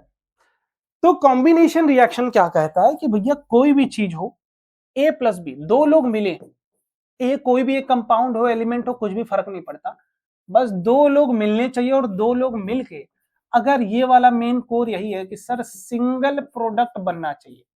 क्या बनना चाहिए बेटा? सिंगल प्रोडक्ट अगर बन रहा है तो ये रिएक्शन हमारी क्या होगी? तो रिएक्शन कॉम्बिनेशन रिएक्शन होगी। डेफिनेशन क्या है कॉम्बिनेशन रिएक्शन की? when two or more compounds या substances react with each other to form a single cup product, single product क्या बनाएगा? Single product. तो वो सारी रिएक्शन एडिशन रिएक्शन कहलाएगी, कॉम्बिनेशन रिएक्शन कहलाएगी। ठीक है, कॉम्बिनेशन रिएक्शन में एग्जांपल आपको दिया गया है कि कैल्शियम ऑक्साइड है जिसको हम कहते हैं क्विक लाइम। क्या कहते हैं? क्विक लाइम कहते हैं। हिंदी में क्या कहते हैं? वही जो तुमको लग जाता है, लोग लगा के तुमको चले जाते हैं, वो है चूना। जो पान में लगने वाली चीज है वो जीवन में लगने लगी है आजकल। ठीक है, अंतर समझ सकते हो। तो क्विक लाइम को जैसे ही हम पानी में डालते हैं, पानी में डालते ही ये टोटल मिक्स होके एक ही प्रोडक्ट बनाता है, वो है क्या? Calcium hydroxide. लेकिन इस रिएक्शन में थोड़ी सी डिटेलिंग और आपको चाहिए होगी कि सर ये जो कंटेनर होता है पहले क्या होता है? रिएक्शन से पहले कूल, बिफोर रिएक्शन, रिएक्शन से पहले क्या होता है? तो कूल होता है। लेकिन जैसे ही हम इसमें डालते हैं कैल्शियम ऑक्साइड और इसमें पहले से भरा होता है पानी, ये दोनों भाई साहब रिएक्शन जैसे ही करते हैं ना, रिएक्शन होने के बाद यहां पर हमारा जो कंटेनर होता है ना वो कैसा हो जाता है? हॉट। कब? आफ्टर रिएक्शन, रिएक्शन होने के बाद। तो ऐसा क्यों होगा भैया? हॉट तो तभी होगा जब यहां से गर्मी निकली होगी। Yes sir. तो यहां से क्या निकलती है? यहां से हीट निकलती है इस रिएक्शन से, है ना। और ऐसी रिएक्शन जिससे हीट निकलती है इसको हम कहते हैं एक्सोथर्मिक रिएक्शन। कैसी रिएक्शन कहते हैं बेटा? तो एक्सोथर्मिक रिएक्शन कहते हैं ऐसी रिएक्शन जिससे एनर्जी निकले बाहर, मतलब रिएक्शन से पहले ठंडा रहता हो, रिएक्शन होने के बाद हॉट हो जाता हो। ठीक, कंटेनर बिकम वार्म, हॉट हो जाए, या फिर हम इसी को कह देते हैं कंटेनर बिकम वार्म। इंग्लिश तुम्हारी अगर कमजोर होगी मेरी तरह तो फिर दिक्कत हो जाएगी, तो वो कैब थोड़ी जितनी केमिस्ट्री में यूज होती है उतना तो एटलीस्ट तुम्हारा मैं करा ही दूं। ये मेरी कोशिश है तुम्हारे लिए। ठीक है, डन हो गया भाई। Reaction in a single product क्या बनना चाहिए दोस्त? तो रिएक्शन ऐसा होना चाहिए जिसमें सिंगल प्रोडक्ट बने, form two or more reactant होने चाहिए, is known as combination reaction. समझ में आ गई लाला? एक्टिविटी भी हो गई, एक्टिविटी भी सर हो गई। आओ नेक्स्ट पेज पे चलते हैं। नेक्स्ट पेज क्या कहता है? एक रिएक्शन यहां पर हमें दी गई है, इसको हम लोग इधर थोड़ा सा खींच लेते हैं। आओ पहले एक एक करके हम लोग पूरा समझेंगे। एक यहां पर लाइन दी गई है हमको, क्या लाइन दी गई है? देखो ध्यान से। हाँ ठीक है, अभी आया फोकस में थोड़ा सा। Do you no? भैया अगर हम जानते तो हम पढ़ते क्या? नहीं ना। अगर तुम जानते तो भगवान कसम तुम पढ़ते? नहीं पढ़ते। तो हम नहीं जानते तो हम पढ़ेंगे। A solution of slag lime produced by the reaction in 1.3 is used for, जो हमें solution of slag lime मिला है, solution of slag lime से solution of slag lime क्या होता है? सर यही जो बना है इसी को ये अगर एक्वस फॉर्म में दिखा दे तो यही है solution of slag lime। Yes sir. Sir इसको यूज कहां करते हैं? व्हाइट वॉशिंग में यूज करते हैं। और ये क्वेश्चन है, आपके बोर्ड में आया हुआ सवाल है कि व्हाइट वॉशिंग में कौन सा कंपाउंड यूज होता है? Solution of slaked lime, calcium hydroxide का 2 फॉर्म। ठीक है, चलिए कैल्शियम हाइड्रोक्साइड रिएक्ट स्लोली, ये स्लोली रिएक्ट करता है किससे? कार्बन डाइऑक्साइड से। मैं इसको इधर बता देता हूं आपको। देखो ये जो कैल्शियम हाइड्रोक्साइड है, ठीक, इसको जैसे हम क्या करते हैं, चूने को जब पानी में घोल लेते हैं, पानी को घोल के फिर दीवार पे लगा देते हैं, तो दीवार पे यही लगता है और ये हवा में प्रेजेंट कार्बन डाइऑक्साइड से रिएक्ट करके क्या बनाता है? तो ये बनाता है CaCO3 calcium carbonate plus water बनाता है, जो कि वेपराइज हो जाता है बाद में। और ये जो होता है बेटा, ये क्या होता है? चॉक पाउडर का फॉर्मूला होता है ना, चॉक पाउडर, जिसकी वजह से हमारा जो प्रोडक्ट होता है ये कैसा होता है? व्हाइट कलर का। तो जो दीवार हो जाती है हमारी सफेद बन जाती है, किसकी फॉर्मेशन की वजह से? Due to formation of calcium carbonate. क्या कहते हैं इसको? Calcium carbonate. क्या कहते हैं इसको सर? इसको कहते हैं कैल्शियम कार्बोनेट। क्या कहते हैं लाल? Calcium carbonate. तो व्हाइट वॉशिंग में हमारी दीवार व्हाइट किस वजह से होती है sir? Due to formation of calcium carbonate. ठीक है, समझ में आ गई लाला? आओ इधर आ जाओ। ठीक, 3 days of white washing and give a shiny finish to the wall. It is interesting to note that the chemical formula of the marble का भी केमिकल फॉर्मूला देखो, ये मैं लिख देता हूं। ठीक, क्या लिखूंगा यहाँ पे? मैं एक ही चीज लिखूंगा, CaCO3। इसको हम चॉक पाउडर भी कहते हैं। इन्हीं भाई साहब को मार्बल भी कहा जाता है, क्योंकि मार्बल में भी यही प्रेजेंट होता है। और इन्हीं भाई साहब को लाइमस्टोन भी कहा जाता है, क्योंकि उसमें भी ये प्रेजेंट होते हैं। तो अगर केमिकली तीनों नाम लिया जाना है, तीनों लोग का नाम लिया जाए, तो केमिकली ये तीनों कैल्शियम कार्बोनेट ही होते हैं, कोई और नहीं होता। ठीक है, कोई और नहीं होता। चलो, और कुछ यहाँ पे हमारे पास कॉम्बिनेशन रिएक्शंस हैं। बर्निंग ऑफ कोल में क्या प्रेजेंट होता है? तो कार्बन को ऑक्सीजन के प्रेजेंस में रिएक्शन कराएंगे तो कार्बन डाइऑक्साइड बनेगा। Formation of water, hydrogen gas oxygen gas बन के वाटर का लिक्विड बनाते हैं। ठीक है, in simple language we can say that 2 or more substances. ये हो गई डेफिनेशन अपनी। ये क्या हो गई? तो बेटा ये है डेफिनेशन। ठीक, किसकी? कॉम्बिनेशन रिएक्शन की। In simple language we can say that the when 2 or more substances, या तो वे एलिमेंट हो सकते हैं या तो compound, combines to form a single product reaction are called combination reaction. ठीक है, चलिए सर, यहाँ पे कुछ एक्सोथर्मिक रिएक्शंस के एग्जांपल दिए गए हैं। बर्निंग ऑफ नेचुरल गैस, जैसे जो नेचर में गैस प्रेजेंट होती है, मीथेन को जब हम जलाते हैं तो CO2 बनता है प्लस H2O बनता है, प्लस यहाँ से एनर्जी या फिर हीट फॉर्म में निकलती है अपनी एनर्जी। ठीक है, और यहाँ पे एक सबसे इंपॉर्टेंट चीज दी गई है, वो क्या बेटा? वो देखिए, do you know that the respiration reaction is also exothermic process? ये बहुत बारी पूछा गया है। सर रेस्पिरेशन रिएक्शन क्या है बेटा? रेस्पिरेशन रिएक्शन ये है सर, हम ऑक्सीजन का यूज करके एनर्जी की फॉर्म में तोड़ लेते हैं ग्लूकोज को। यस सर, वही है क्या? यस, फोटोसिंथेसिस में बनाते हैं, यहाँ तोड़ देते हैं, यही तो respiration. Yes sir, yes sir, yes yes yes, समझ में आ गई बात? हाँ, रेस्पिरेशन कैसी प्रोसेस है? एक्सोथर्मिक प्रोसेस है। फोटोसिंथेसिस कैसी प्रोसेस है? एंडोथर्मिक प्रोसेस है। ठीक है, समझ में आ गई बात? Yes, we all know that we need energy to stay alive. हम जानते हैं कि हमें एनर्जी चाहिए होती है जिंदा रहने के लिए। We get this energy from the food we eat. During digestion food is broken down into simpler substances. For example, rice, potato and bread contain carbohydrate. The carbohydrate are broken down. ठीक, मैं यहाँ पे थोड़ा सा इसको ऊपर कर लेता हूँ। ठीक है, और इसको ना डिलीट कर देता हूँ। अरे यार मान जा भाई, नागमणि लेके मानेगा क्या? ठीक है, आओ अब यहाँ पे क्या चीज बच गई है उसकी बात कर लेते हैं फटाफट से। देखो, यहाँ पे बोला गया है क्या कि दिस कार्बोहाइड्रेट, जो कार्बोहाइड्रेट मिलते हैं वो तोड़े जाते हैं ग्लूकोज के फॉर्म में। This glucose combines with oxygen जो हमारे सेल्स में होते हैं एंड प्रोवाइड्स एनर्जी। हमें क्या देता है? एनर्जी। तो ये ग्लूकोज होता है, ग्लूकोज ऑक्सीजन लेता है रेस्पिरेटरी सिस्टम के थ्रू, और ये दोनों मिलके फिर हमें कार्बन डाइऑक्साइड देते हैं, जो कि हम बाहर रिलीज कर देते हैं। H2O देते हैं, जो कि हमारी बॉडी में जरूरत पड़ता है, और एनर्जी देते हैं जिससे हम जिंदा रहते हैं। और इसी एनर्जी की रिलीज की वजह से ये एक्सोथर्मिक रिएक्शन कहलाती है। और एक बहुत इंपॉर्टेंट रिएक्शन है जो कि आपके यहाँ पर दिया गया है, इसको बढ़िया तरीके से एक बार पढ़ लीजिएगा। क्या पढ़ेंगे? यहाँ तो एनर्जी रिलीज होती ही है लाला, यहाँ तो होती है। Decomposition reaction of vegetable matter into compost. सड़ी हुई या सब्जियां या फिर वेजिटेबल मैटर जो भी होते हैं वो जब सड़ के क्या बनाते हैं? खाद। और सड़ने के बाद वो जो खाद बनाते हैं उस रिएक्शन को भी हम कहते हैं एक्सोथर्मिक रिएक्शन। ये कई बार आपको कंफ्यूज करने के लिए पूछा जाता है, क्योंकि डीकम्पोजिशन रिएक्शन जो होती है वो रिएक्शन बेसिकली एंडोथर्मिक होती है। बट यहां पर कंफ्यूज करने के लिए आपसे बार बार मैं यहां स्टार कर दे रहा हूं, 3 स्टार कर दे रहा हूं, इस बात को लिख लेना अपनी कॉपी में कि वेजिटेबल मैटर का कंपोस्ट बनना एक डीकम्पोजिशन रिएक्शन तो है, बट वो एक्सोथर्मिक है, नॉट एन एंडोथर्मिक रिएक्शन। ठीक है, yes sir. Identify the type of reaction taking place in the activity 1.1 where heat is given out along the formation of single product. No doubt exothermic reaction है। चलिए अगले page पर चलते हैं, और अगला जो रिएक्शन है दोस्त वो रिएक्शन कौन सा है? तो वो रिएक्शन है अपने पास क्या? Decomposition reaction.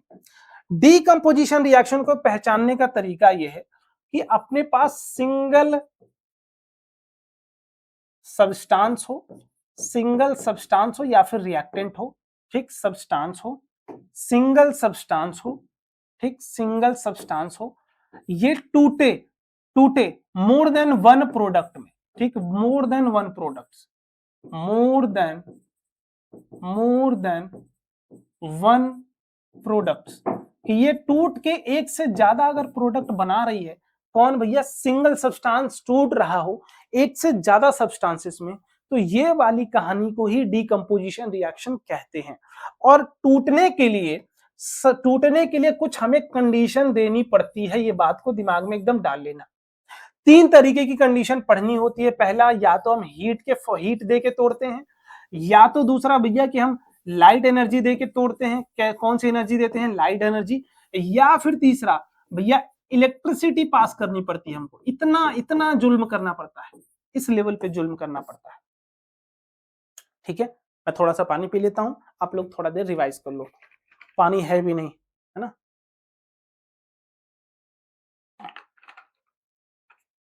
चल ठीक है दोस्त, यस। तो जब हम किसी भी प्रोडक्ट को तोड़ने के लिए हीट देते हैं तो उसको कहते हैं थर्मल डीकंपोजिशन। क्या कहते हैं बेटा? Thermal decomposition reaction. Thermal decomposition reaction, thermal decomposition reaction. जब लाइट देते हैं तो इसको कहते हैं photolytic decomposition reaction, decomposition reaction, ठीक है। और जब सर इलेक्ट्रिसिटी देते हैं तो इसको कहते हैं electrolytic decomposition reaction, electrolytic decomposition reaction, ठीक है दोस्त, यस। तो यहां पर एक एक्टिविटी है हमारे सामने, इस एक्टिविटी को देखते हैं दोस्त। 1.5 एक्टिविटी, और ये बहुत इंपॉर्टेंट एक्टिविटी है आपकी क्लास 10th के बोर्ड्स के पर्सपेक्टिव से, मैं गारंटी कर रहा हूं, है ना। चलो एक लीक ही कर देता हूं, पेपर लीक कर दूं तुम्हारे क्लास 10th के बोर्ड के 2027 के पेपर का एक क्वेश्चन मैं लीक कर रहा हूं, ये वाला को एक्टिविटी। ये तुम्हारे बोर्ड में डिट्टो सेम टू सेम थोड़े बहुत चेंजेस के साथ दिखने वाली है। ये वाली एक्टिविटी लिख के ले लो, कहीं नोट कर लो अभी तुम, है ना। मैं लीक करता नहीं हूं, लेकिन मैं जो चीजें बोल देता हूं वो चीज आ जाती है, इतनी मैं गारंटी कर रहा हूं तुम्हारे लिए, ठीक है। ये आएगी, 2 फॉर्म में आएगी, दोनों में से मैं अभी तुम्हें पूरा कंप्लीट पढ़ा देता हूं, यहां बता देता हूं। देखो यहां पर बोला गया टेक 2 ग्राम फेरस सल्फेट क्रिस्टल, है ना। तुम्हें थोड़ा सा एक, मैं ऐसे इतना भी डिटेल में कोई तुमको पढ़ाता नहीं होगा, मैं तुमको बता देता हूं। एक चीज होती है दोस्त पाउडर।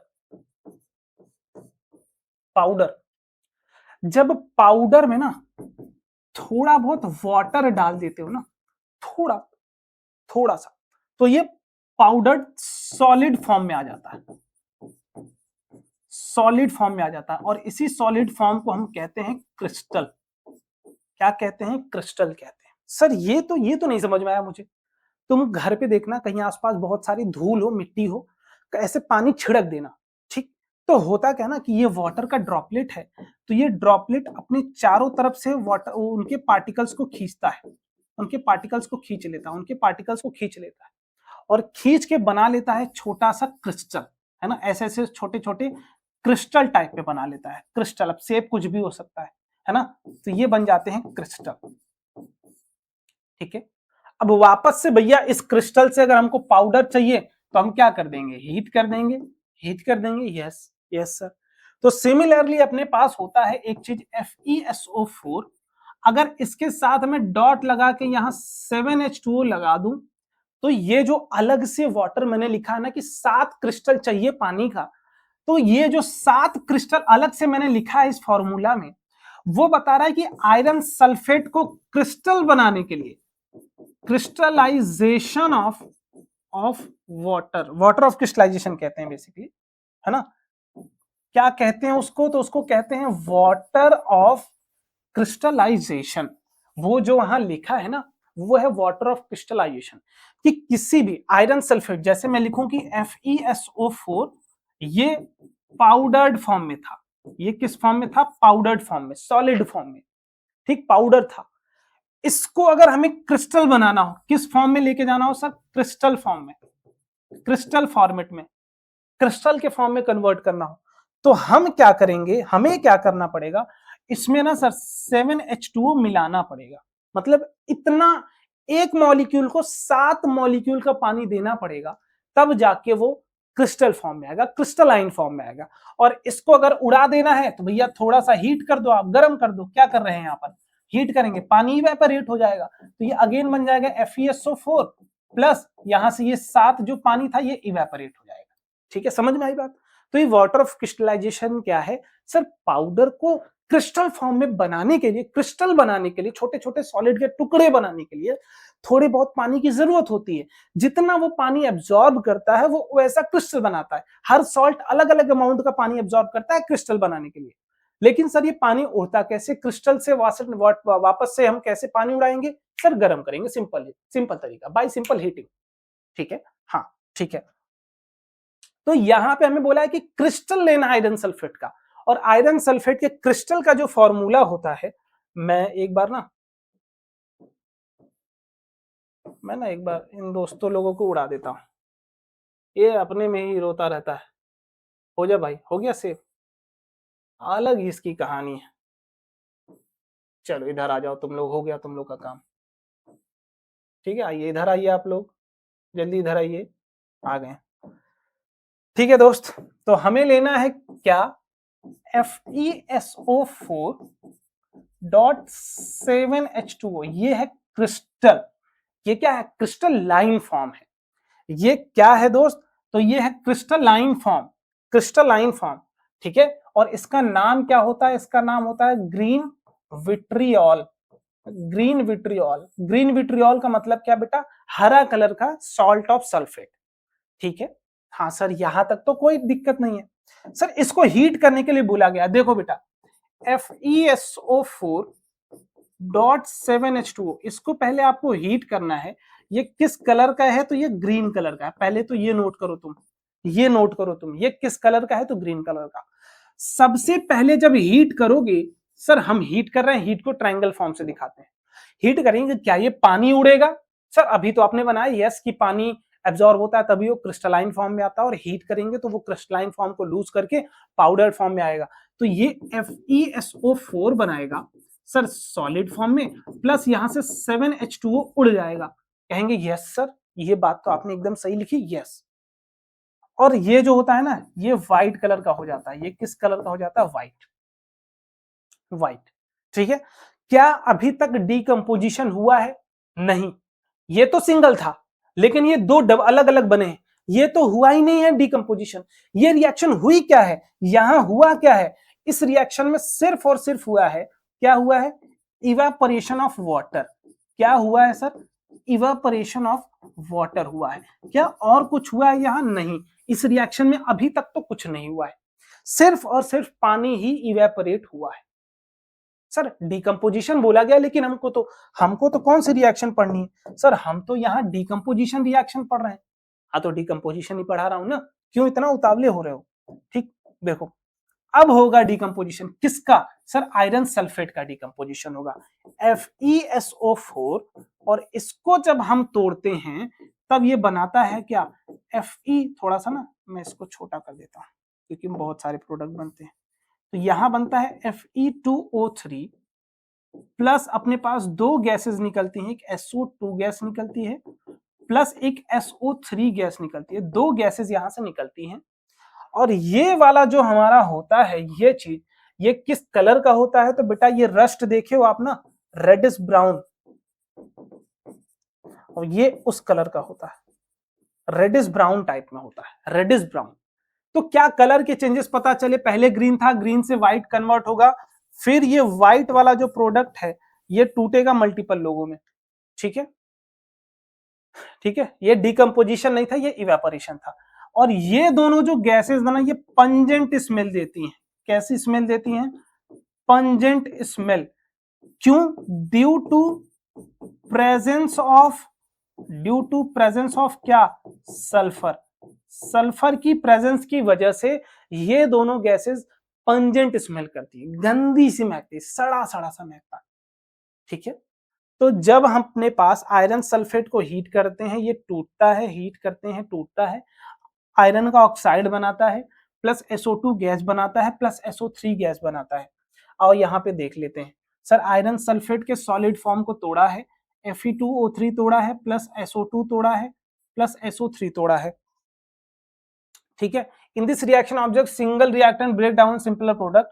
देखो यहाँ पर बोला गया this decomposition reaction, ferrous sulphate crystal होता है FeSO4 का, loses water and heated then colour crystal changes, it decomposes to this, ठीक है। Ferric oxide is a solid while SO2 and are gases, ठीक। ये वाला जो बनता है ये सॉलिड फॉर्म में बनता है, बाकी वो दोनों गैसेस फॉर्म में बनती है, ठीक है। और एक और डिकम्पोजिशन रिएक्शन है, इधर देख लो, किसका डिकम्पोजिशन है बेटा, कैल्शियम कार्बोनेट का। किसका डिकम्पोजिशन है, कैल्शियम कार्बोनेट, जिसको लाइमस्टोन कहते हैं। जब इसको तोड़ते हैं तो क्विक लाइम बनता है और कार्बन डाइऑक्साइड बन जाता है, ठीक है। ये रिएक्शन याद रखो, कैल्शियम कार्बोनेट को जब हम तोड़ते हैं, मैं इसको एक बार इधर करके ना फिर से खेल जाता हूं थोड़ा सा,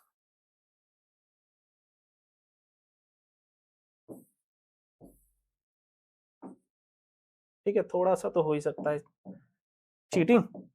कौन सी चीटिंग भैया, कैल्शियम कार्बोनेट को जब हम हीट करते हैं तो ये गर्म होके टूटता है कैल्शियम ऑक्साइड में और CO2 में, ये सॉलिड फॉर्म, ये गैसियस फॉर्म, बस, ठीक है।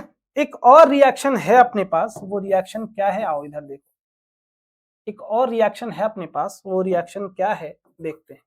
इसको हटा देता हूं, ठीक है, इसको हटा दिया मैंने। ये रिएक्शन भी अच्छे तरीके से देखेंगे, कवर करेंगे।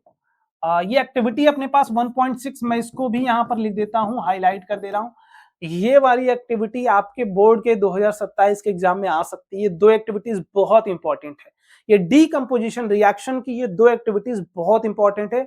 99% चांसेस होते हैं कि ये आएंगे, हो सकता है कि वो 1% भी हो, बट 99% चांस होते हैं कि ये एक्टिविटीज आती है।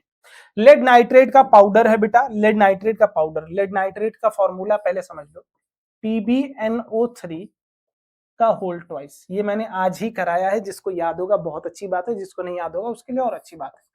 इसको जब हम हीट करते हैं, मैं एसिड डाउन लिख दे रहा हूं, ठीक। तो दो चीज बनती है, दो क्या तीन, दो चीज बनती है, लेड का ऑक्साइड बनता है, प्लस NO2 गैस बनती है, ठीक, प्लस O2 गैस बनती है, ठीक है।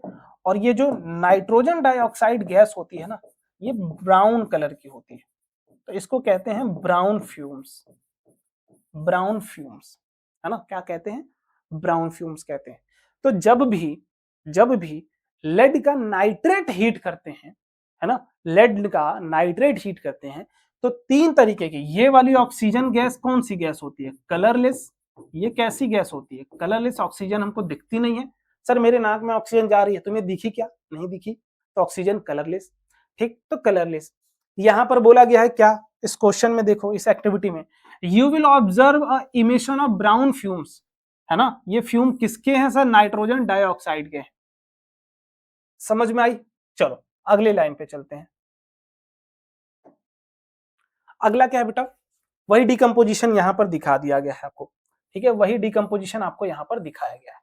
कौन सा डिकम्पोजिशन भैया, वही जो आप पढ़ाए हैं, वही तो मैं जो पढ़ाऊंगा क्या वही आएगा बोर्ड में, यस सर वही आ रहा है, वही तो आ रहा है। देखो लेड नाइट्रेट है अपने पास, लेड ऑक्साइड बना है, NO2 बना है, O2 बना है, यही तो तीन चीज मैंने बताई है, हाँ यही तीन चीज बताई, यही आई भी है।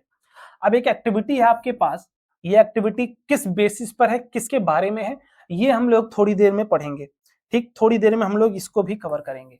टेंशन नहीं लेते हैं, टेंशन नहीं लेना, ठीक है, टेंशन नहीं लेना है।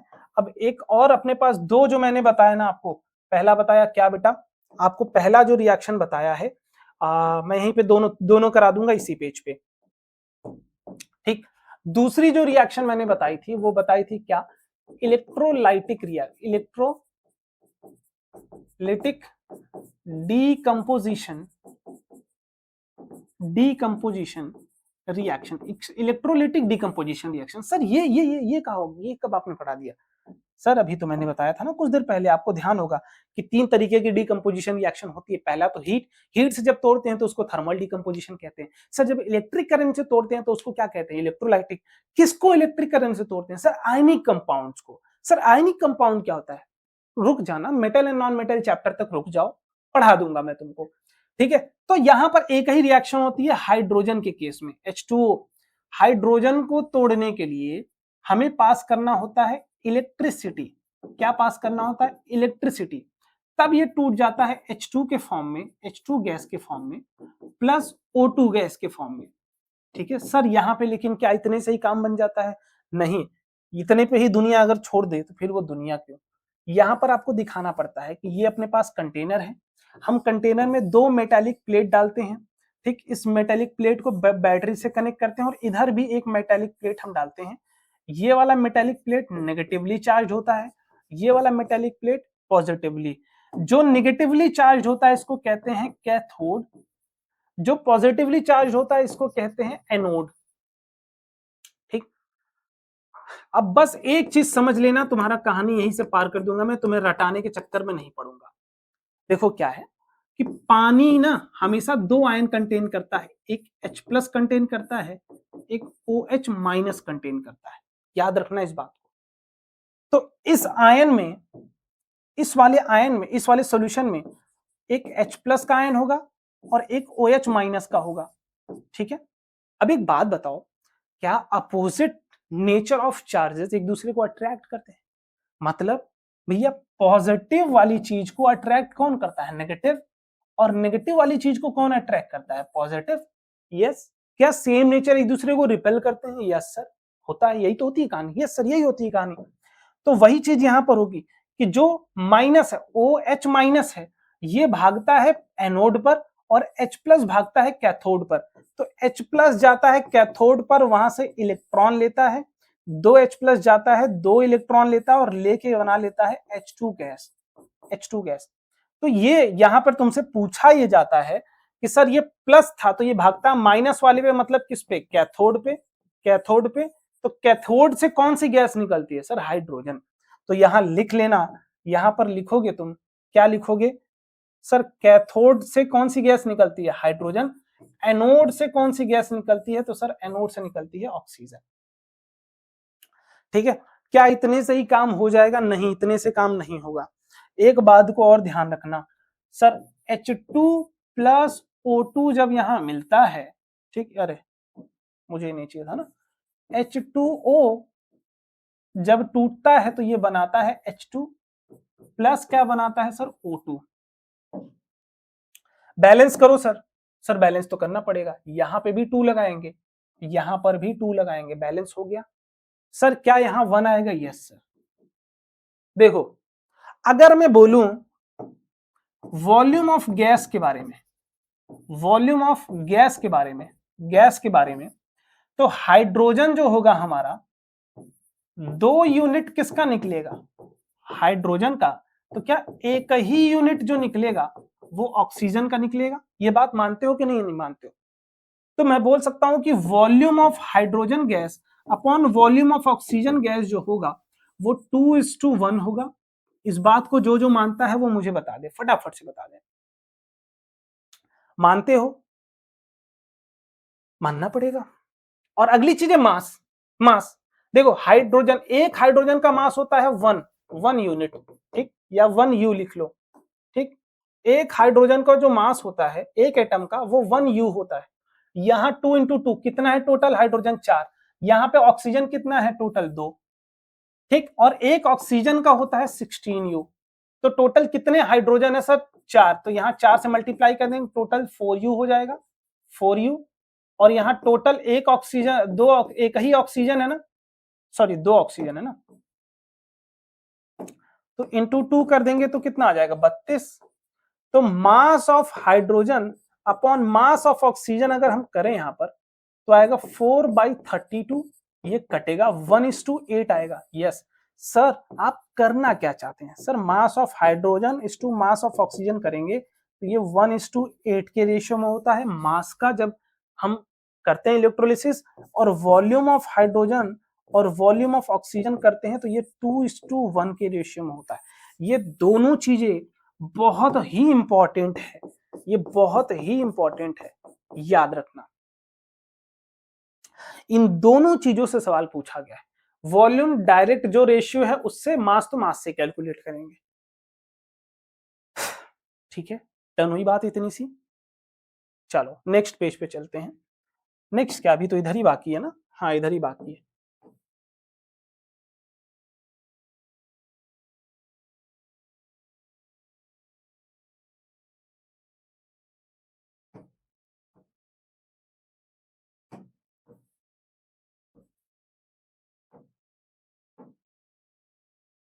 ठीक, ठीक है। अब अगली जो रिएक्शन है बेटा, वो अगली रिएक्शन क्या है लाल? वो अगली रिएक्शन है आपकी फोटोलिटिक डिकम्पोजिशन। अगली रिएक्शन कौन सी है? तो अगली रिएक्शन है photolytic decomposition. Photolytic decomposition, decomposition reaction, photolytic decomposition. Sir इसमें हम क्या देते हैं? इसमें हम सनलाइट देते हैं, सनलाइट देते हैं। यहां पर दो ही रिएक्शन आपको याद रखनी है। पहला क्या है बेटा? AgBr, silver bromide. इसको भी सनलाइट, इसको H म्यू से सनलाइट को डिनोट करते हैं। तो ये बनाता है Ag प्लस क्या बनाता है? Br2 गैस बन के निकल जाती है यहां से। अगली एक और रिएक्शन है, वो रिएक्शन क्या है सर? AgCl, AgCl।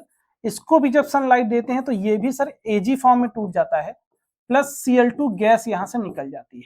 ये दोनों, सिल्वर किस कलर का होता है? ग्रे कलर का, ग्रे कलर का। ये किस कलर का होता है? तो ये सर व्हाइट कलर का होता है। व्हाइट से किस फॉर्म में कन्वर्ट हो जाता है? ग्रे फॉर्म में। और ये रिएक्शन यूज होती है कहां पर? ये रिएक्शन यूज होती है, अभी मैं बता देता हूं सर। ये रिएक्शन यूज होती है कहां?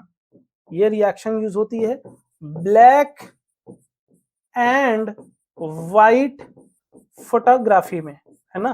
ब्लैक एंड व्हाइट फोटोग्राफी में यूज किया जाता है ये दोनों, यही रिएक्शन।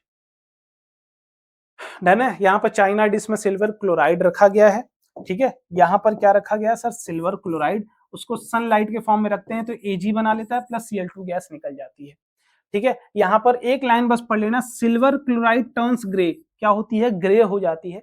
क्यों ग्रे बनती है सर? सिल्वर बनता है, उसका कलर ग्रे होता है, इस वजह से, due to formation of silver. ठीक, आइए नेक्स्ट पेज पर चलते हैं। नेक्स्ट पेज, हाँ इधर एक लास्ट रिएक्शन ये वाली भी थी। हाँ सर, एक लास्ट रिएक्शन तो ये वाली भी थी, एक लास्ट रिएक्शन तो ये वाली भी थी। आओ ये वाली भी रिएक्शन देख लो। एक एक चीज कराऊंगा, धीरे धीरे कराऊंगा, बढ़िया से कराऊंगा एक एक चीज, ठीक है। हाँ सर, सिल्वर ब्रोमाइड था, उसको सनलाइट में रखेंगे, Ag बन जाता है, प्लस Br2 बन जाता है। ये रिएक्शन कहाँ यूज होती है? ब्लैक एंड व्हाइट फोटोग्राफी में यूज होती है। What form of energy is causing decomposition? Sunlight, ठीक है। हाँ reaction in which energy is absorb known as endothermic. मैंने बोला था ना, जिसमें एनर्जी एब्जॉर्ब होती है वो इंडोथर्मिक, जिसमें रिलीज होती है वो एक्सोथर्मिक, ठीक है।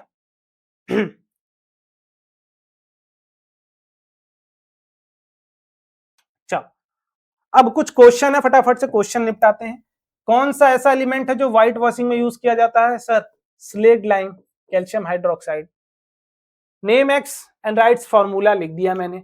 Right the reaction with water, ठीक। अच्छा, right the name of the substance x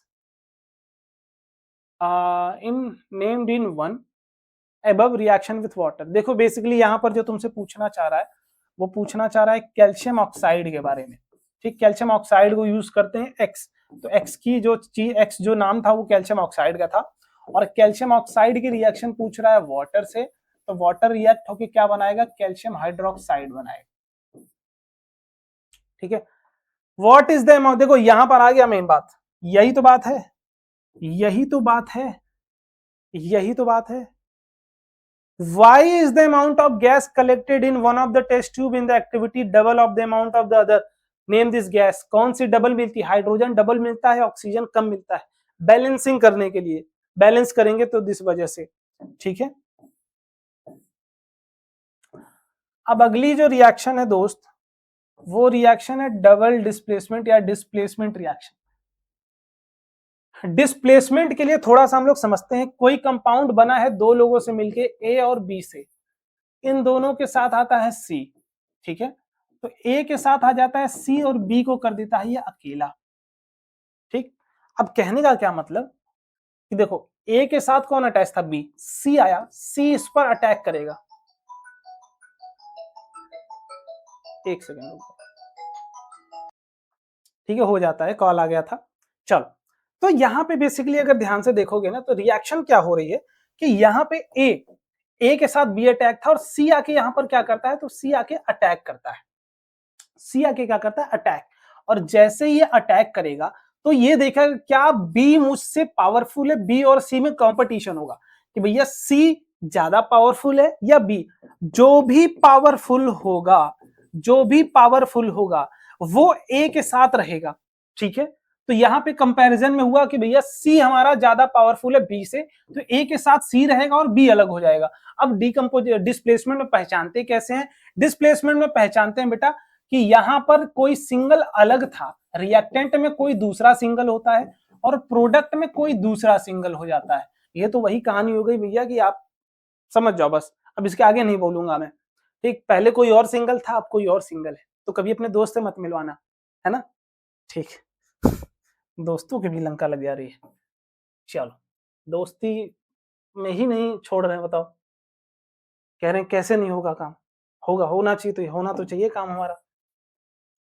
तो यहां पे एक रिएक्शन दे दी गई है बेटा, और ये कैसे पावरफुल है, कोई क्या है, कैसे पता करोगे कौन पावरफुल है, तो उसके लिए हम पढ़ते हैं reactivity series, reactivity series, reactivity series, ये मैं कराऊंगा नहीं, आपको पढ़ना पड़ेगा, ठीक है। पहले लिथियम आएगा, sodium, potassium, sodium, calcium, magnesium, aluminium, है ना, ये याद कर लेना तुम लोग, ठीक। थोड़ा सा काम तो तुम्हारे ऊपर छोड़ना पड़ेगा मेरे को। तो यहां पर बोला गया है कि अपने पास कॉपर सल्फेट का सॉल्यूशन है, इस सॉल्यूशन में अगर हम लोहे का एक टुकड़ा डालें, आयरन डालें, तो होगा क्या ना, मेटल मेटल आपस में कंपेयर करेंगे, कॉपर और आयरन ये दोनों आपस में कंपेयर करेंगे, तो आयरन बोलेगा ना कि आयरन होता भी इससे ज्यादा रिएक्टिव है कॉपर से, तो कहेगा भाई मैं तो तुमसे ज्यादा रिएक्टिव हूं, तो सल्फेट के साथ रहने की जिम्मेदारी किसकी बनती है, मेरी, तो कहेगा मैं रहूंगा, अब तुम हो जाओगे अकेले। तो जहां पे आयरन था वहां पे कॉपर आ जाता है, जहां कॉपर था वहां आ जाता है आयरन। तो इसमें होगा क्या, जो हमने आयरन का नेल डाला उसके ऊपर कॉपर आके डिपॉजिट हो जाता है और आयरन जो था वो सॉल्यूशन में जाके आयरन सल्फेट का सॉल्यूशन बना लेता है, ठीक है। यही है एक्टिविटी, खत्म। अगले पेज पे चलते हैं, 15वां पेज, वही सेम एक्टिविटी है और कुछ अलग नहीं है इसमें, ठीक है, वही सेम एक्टिविटी है। देखो यहाँ पे एक्टिविटी क्या है, आ जाओ। आयरन था, कॉपर सल्फेट था, उससे एक्सचेंज होकर ऐसा बन गया, ठीक। In this reaction iron has displaced and remove another element copper, ठीक, from the copper sulphate solution, this reaction known as displacement. और भी कुछ रिएक्शन है जिंक लेड का, ये करेंगे।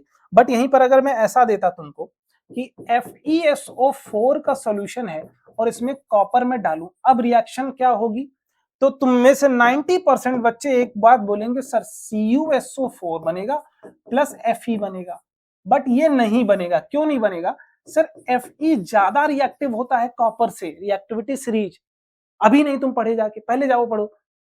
तो सर क्या कॉपर इनको हटा पाएगा, इन दोनों में कंपैरिजन नहीं हटा पाएगा, copper is less reactive than iron, है ना, सो दैट्स व्हाई। तो जो ज्यादा रिएक्टिव होता है वही डिस्प्लेस कर पाता है। अब एक और रिएक्शन आ जाती है, वो है double displacement reaction, double displacement reaction, ठीक। डबल डिस्प्लेसमेंट रिएक्शन क्या कहती है, ये कहती है म्यूचुअल एक्सचेंज करेंगे हम कैसा एक्सचेंज करेंगे, हम म्यूचुअल एक्सचेंज करेंगे। एक रिएक्शन होती है क्या बेटा, डबल डिस्प्लेसमेंट रिएक्शन, ये कहता है कि हम क्या करेंगे, तो हम म्यूचुअल एक्सचेंज करेंगे, mutual exchange of ions, ions का म्यूचुअल एक्सचेंज करेंगे। कैसे भैया, ए की दोस्ती थी बी के साथ प्लस सी की दोस्ती थी डी के साथ, तो सी कहेगा, सी कहता है ए से कि तुम मुझे अपना वाला बी दे दो, मैं अपना वाला डी तुमको दे देता हूं, ये म्यूचुअल हो जाएगा। तो ये दोनों एक्सचेंज करके क्या बना लेते हैं, एक्सचेंज करने के बाद बना देते हैं ए के साथ आ जाता है डी प्लस सी के साथ क्या आ जाता है बी, तो ये म्यूचुअल एक्सचेंज हो गया, ये म्यूचुअल एक्सचेंज हो गया। ठीक है, जैसे यहां पर इसमें कोई रिएक्टिविटी ऑर्डर की जरूरत नहीं होती है, यहां बस इसका आयन उसके साथ चिपकाओ, उसका आयन इसके साथ चिपकाओ, इसके लिए कुछ दिमाग नहीं लगाना होता। जैसे सोडियम के साथ क्या है, सोडियम है Na के साथ है सल्फेट, ठीक, यहाँ है बेरियम, बेरियम के साथ है क्लोरीन, तुरंत सोडियम के साथ क्लोरीन को चिपकाओ, बेरियम के साथ सल्फेट को चिपका दो, बस कहानी खत्म। ठीक है, हाँ, ये कुछ एक रिएक्शन है। यहां पर बस एक चीज देख लेना कि ये भी एक्वस फॉर्म में था, ये भी एक्वस फॉर्म में था। एक अनडिजॉल्व्ड सॉल्ट बनता है बेरियम सल्फेट, जिसको हम कहते हैं पीपीटी, प्रेसिपिटेट। प्रेसिपिटेट क्या होता है प्रेसिपिटेट? सर वो सॉल्ट, वो चीज जो पानी में ना घुली हो, रिएक्शन में देखो एकदम, पहले दिमाग शांत करो, पेन रखो, पेन रखो, पेन रखो। जो चीज पानी में घुलती है उसको क्या कहते हैं? Aqueous solution. मानते हो इस बात को? यस।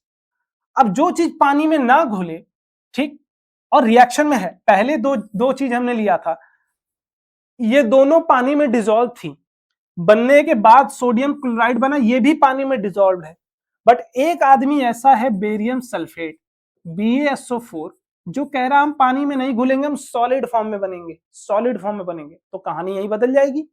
यहीं पे तो मजा है, यहीं पे तो मजा है भैया। ये इनसॉल्युबल सॉल्ट कहलाता है। क्या कहलाता है? Insoluble salt. ये इनसॉल्युबल सॉल्ट है, और इनसॉल्युबल सॉल्ट को ही क्या कहते हैं? प्रेसिपिटेट कहते हैं। क्या कहते हैं? तो प्रेसिपिटेट कहते हैं। समझ में आई बात? ठीक। किस कलर का होता है? ये व्हाइट कलर का होता है। ये मैंने कलर आई थिंक पहले भी बताया। तो प्रेसिपिटेशन रिएक्शन भी एक होती है, वो डबल डिस्प्लेसमेंट ही होती है, डबल डिस्प्लेसमेंट ही होती है, बस उसमें एक ऐसा सॉल्ट बन जाता है जो कि डिसॉल्व नहीं होता। ठीक है, चलिए यहां पर वही चीज के बारे में कुछ बताया गया है, इसको बहुत ज्यादा लाइटली लेने की जरूरत है और हम लाइटली ही लेंगे इसको। ठीक है, क्या है बेटा? Recall the activity. आपके पास एक्टिविटी दिया गया है, सेम एक्टिविटी जो मैंने आज ही कराई है आपको एकदम स्टार्टिंग में। क्या बेटा? लेड नाइट्रेट और पोटेशियम आयोडाइड वाला मैं करा देता हूं, मैं कराऊंगा। लेड नाइट्रेट PbNO3 का होल ट्वाइस, ये एक्वस फॉर्म में था, प्लस हमने मिलाया था इसमें क्या बेटा? क्या? पोटेशियम आयोडाइड KI, ये भी दोस्त एक्वस फॉर्म में था। इन दोनों को जैसे मिलाते हैं डबल डिस्प्लेसमेंट रिएक्शन होती है, और डबल डिस्प्लेसमेंट रिएक्शन होते ही बनता है लेड का आयोडाइड, जो कि सॉलिड फॉर्म में बनता है, प्लस बनता है क्या? KNO3, जो कि एक्वस फॉर्म में होता है। अब तुम मुझे बताओ, क्या यहां कोई प्रेसिपिटेट बना है? तुम मुझे बताओगे तो कहोगे हाँ भैया ये तो मुझे लग रहा है, ये भी एक्वस सॉल्यूशन था, ये भी एक्वस था, ये बना भी एक्वस, ये अकेला कह रहा है कि हम नहीं घुलेंगे पानी में। तो ये जो बना है ये क्या है? सर ये इनसॉल्युबल सॉल्ट है। ये क्या है? इनसॉल्युबल सॉल्ट है, इनसॉल्युबल है, और इनसॉल्युबल फॉर्म को ही क्या कहते हैं? सर प्रेसिपिटेट कहते हैं। तो ये रिएक्शन कौन सी रिएक्शन कहलाती है? Precipitation reaction. एक ऐसी रिएक्शन जिसमें प्रेसिपिटेट बन जाए, और इसका कलर क्या होता है? तो येलो, येलो। तो यहां पर लेड आयोडाइड क्या है बेटा? येलो प्रेसिपिटेट बनाता है। ठीक है, डन। चलो इसको हटा देता हूं मैं फटाफट से और आगे बढ़ते हैं हम लोग। ठीक है, आज बारिश हो रही है जम के बाहर, मैं मजा नहीं ले पा रहा हूं बारिश का, मेरे साथ अन्याय हुआ है।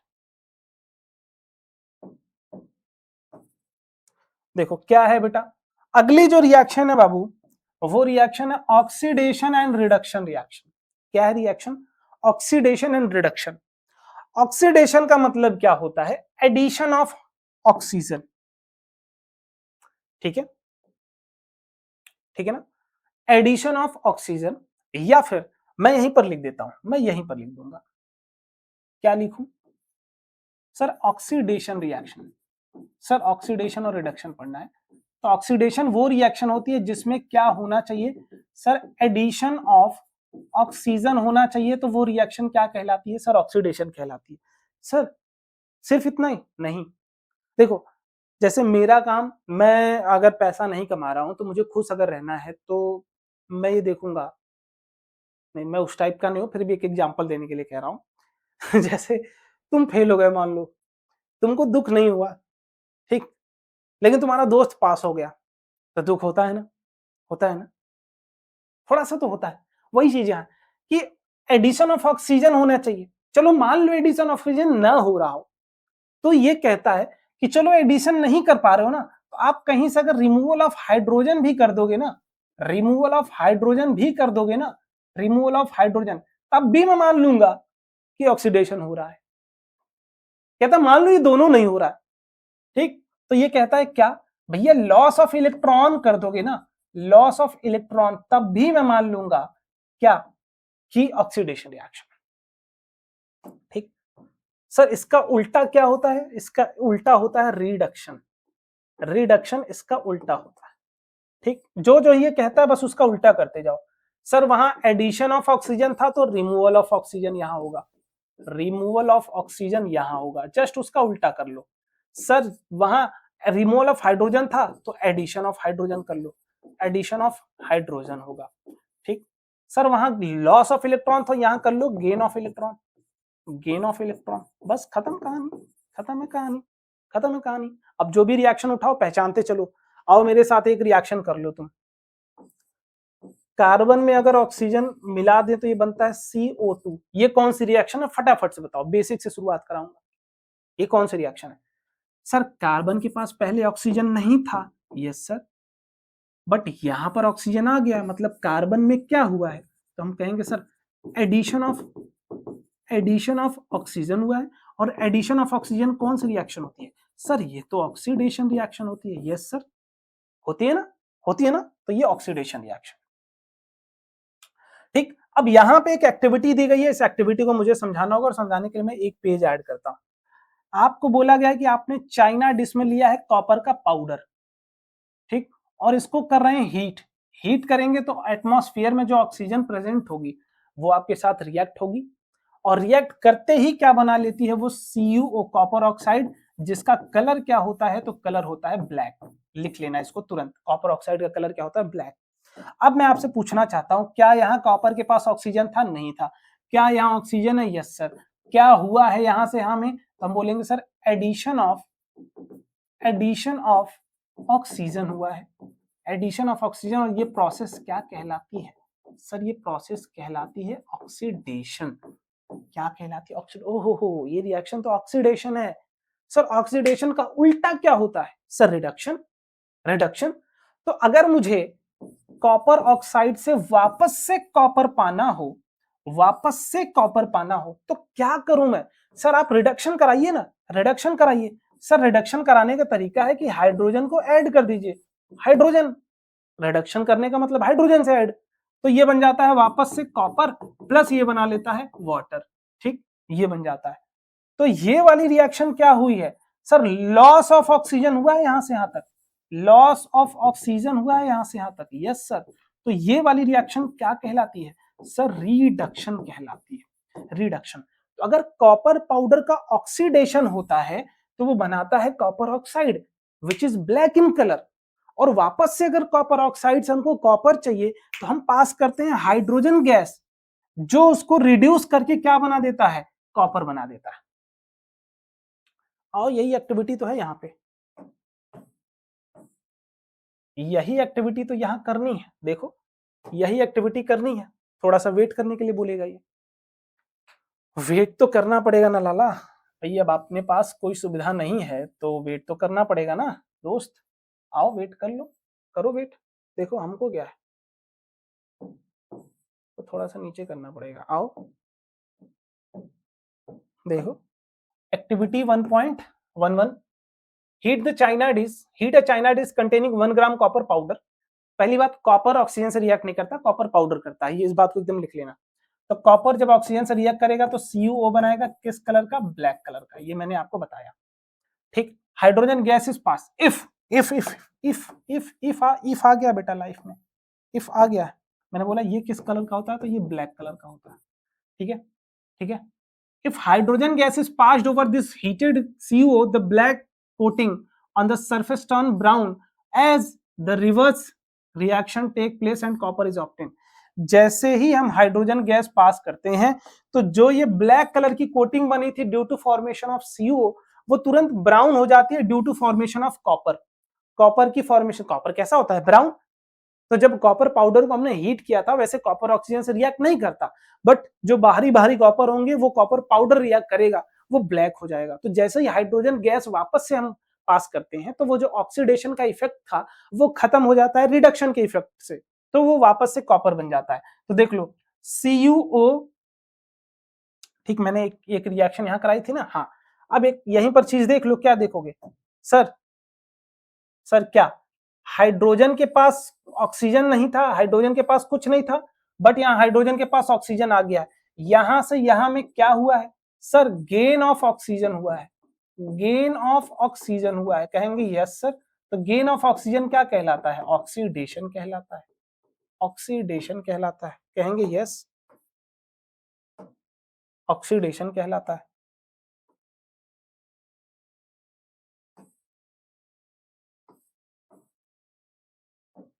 समझ में आ गई बात। तो यही चीज को यहां पर रिप्रेजेंट किया गया है, क्या रिप्रेजेंट किया गया है, देखो कि कॉपर ऑक्साइड का रिडक्शन होके कॉपर बना है, H2 का ऑक्सीडेशन होके H2O बना है, बस यही चीज तुम्हें यहाँ बताई जा रही। कैसे पहचानोगे, रिएक्टेंट में देखोगे कॉपर के पास क्या था, ऑक्सीजन था, यहाँ नहीं है, तो यहाँ से यहाँ में नो डाउट रिडक्शन होगा। हाइड्रोजन के पास ऑक्सीजन नहीं था, यहाँ ऑक्सीजन आ गया है, तो यहाँ से यहाँ में ऑक्सीडेशन है, बस।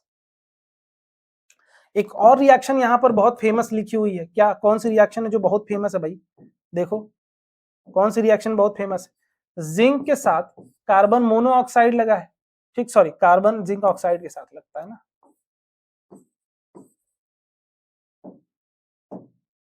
जिंक ऑक्साइड के साथ कार्बन लगा है, और ये कार्बन वापस से जिंक को जिंक बना देता है, प्लस CO बना देता है। तो अब होगा क्या, देखो सर जिंक के पास ऑक्सीजन था, यहाँ पे नहीं है, ये रिडक्शन हुआ है, ये रिडक्शन हुआ है सर, यहाँ कार्बन के पास ऑक्सीजन नहीं था, यहाँ आ गया है सर, यहाँ पे ऑक्सीडेशन हुआ है, बस खत्म कहानी, यही तो दिखाना होता है। एक और बहुत फेमस रिएक्शन है क्लास 10th की, मैं इसको अभी अच्छे से अगले पेज पे कराता हूं, नहीं है क्या, अच्छा नहीं है तो मैं इधर आके एक पेज ऐड कर लेता हूं। क्या है बेटा, MnO2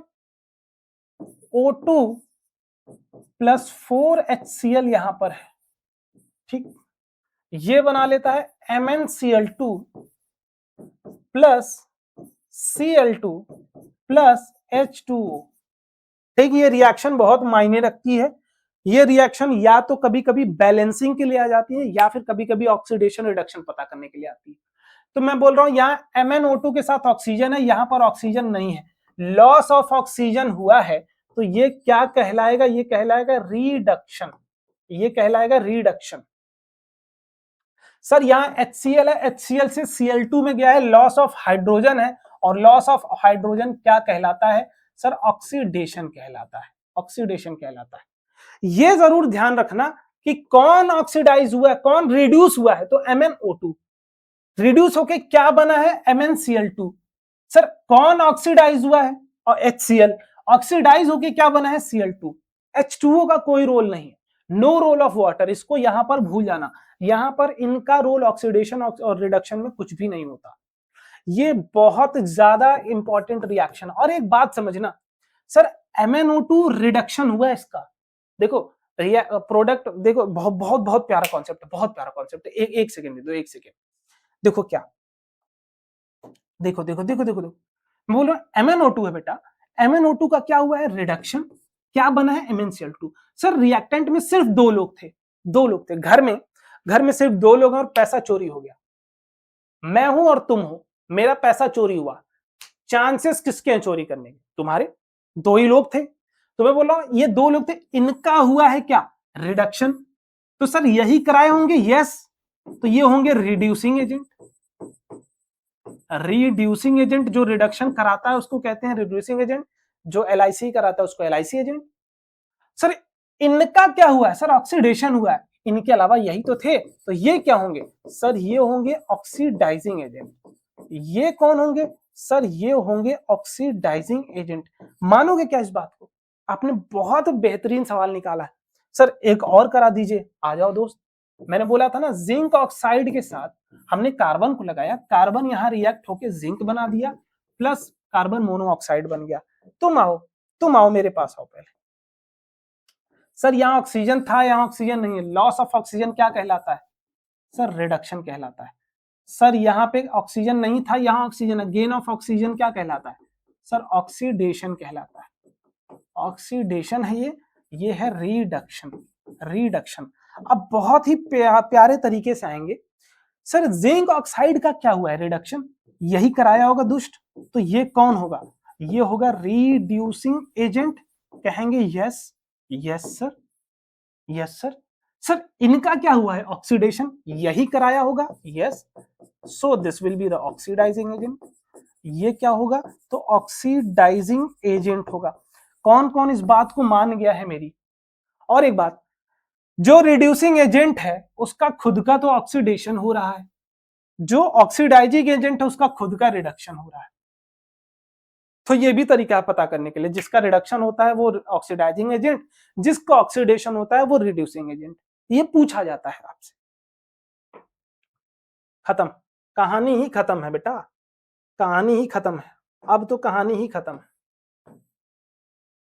है ना? अब तो कहानी ही खत्म है। आओ, वेट कराएगा भी? नहीं, वेट नहीं कराया। देखो क्या कहानी है। In this reaction carbon oxide, वो तो सब कुछ हमने पढ़ ही लिया।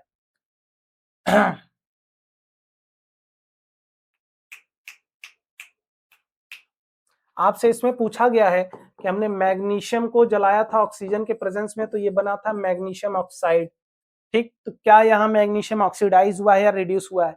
गधा भी बता देगा कि ऑक्सीजन का एडिशन हुआ है। ऑक्सीजन का एडिशन ऑक्सीडेशन कहलाता है। कोरोजन है बेटा, कोरोजन ये हम मेटल में भी पढ़ेंगे डिटेल में, बट यहाँ पे बहुत अच्छे से नहीं, बहुत डिटेल में नहीं जाएंगे, बहुत थोड़ा सा बता देता हूं मैं।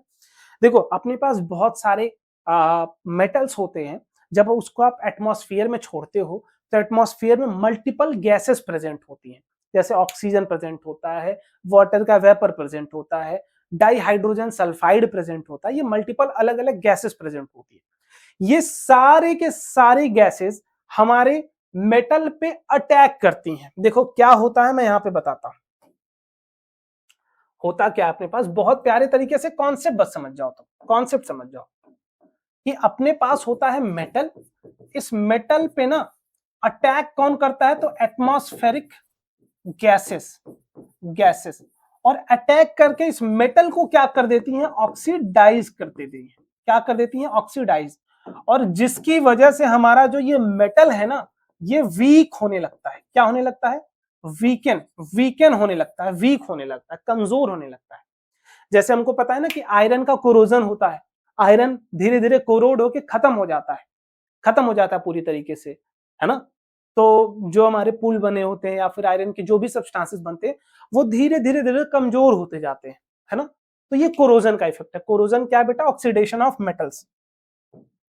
देखो, we must have observe that iron article are shiny when new, जब न्यू होते हैं शाइनी होते हैं, but get coated with the reddish brown powder when left for some time. किसका होता है पाउडर? Fe2O3.XH2O। ये देख रहे हो, ये बनता कैसे है? जब आयरन पे अटैक करता है oxygen in presence of moisture, ये अटैक करके ही उसको कोरोड कर देता है। सम अदर मेटल, और भी मेटल होते हैं जैसे सिल्वर, कॉपर हो गया, सिल्वर होगा। कॉपर के ऊपर ग्रीन कलर की कोटिंग आती है, बेसिक कॉपर कार्बोनेट की। ये मैं metal and non metal chapter में डिटेल में पढ़ाता हूँ। ठीक, हाँ, वहां एलॉइंग पढ़ते हैं ना बेसिकली। और सिल्वर के ऊपर ब्लैक कलर का बनता है। सिल्वर कैसे होता है बेटा? सिल्वर की रस्टिंग कैसे होती है? एजी के ऊपर अटैक करता है डाइहाइड्रोजन सल्फाइड और ये बना लेता है Ag2S। ये होता है ब्लैक कलर का, ये होता है ब्लैक कलर का। यहां देखोगे ना तो हो गया है ऑक्सीडेशन। ठीक है, और एक और टॉपिक है बेटा रेंसिडिटी। वैसे तो ये आपके सिलेबस में नहीं है, बट मैं फिर भी बता देता हूं, पढ़ा देता हूं, आपको अच्छे तरीके से समझ जाओ। देखो हमारा जो खाना होता है उसमें क्या होते हैं? फैट और ऑयल प्रेजेंट होता है।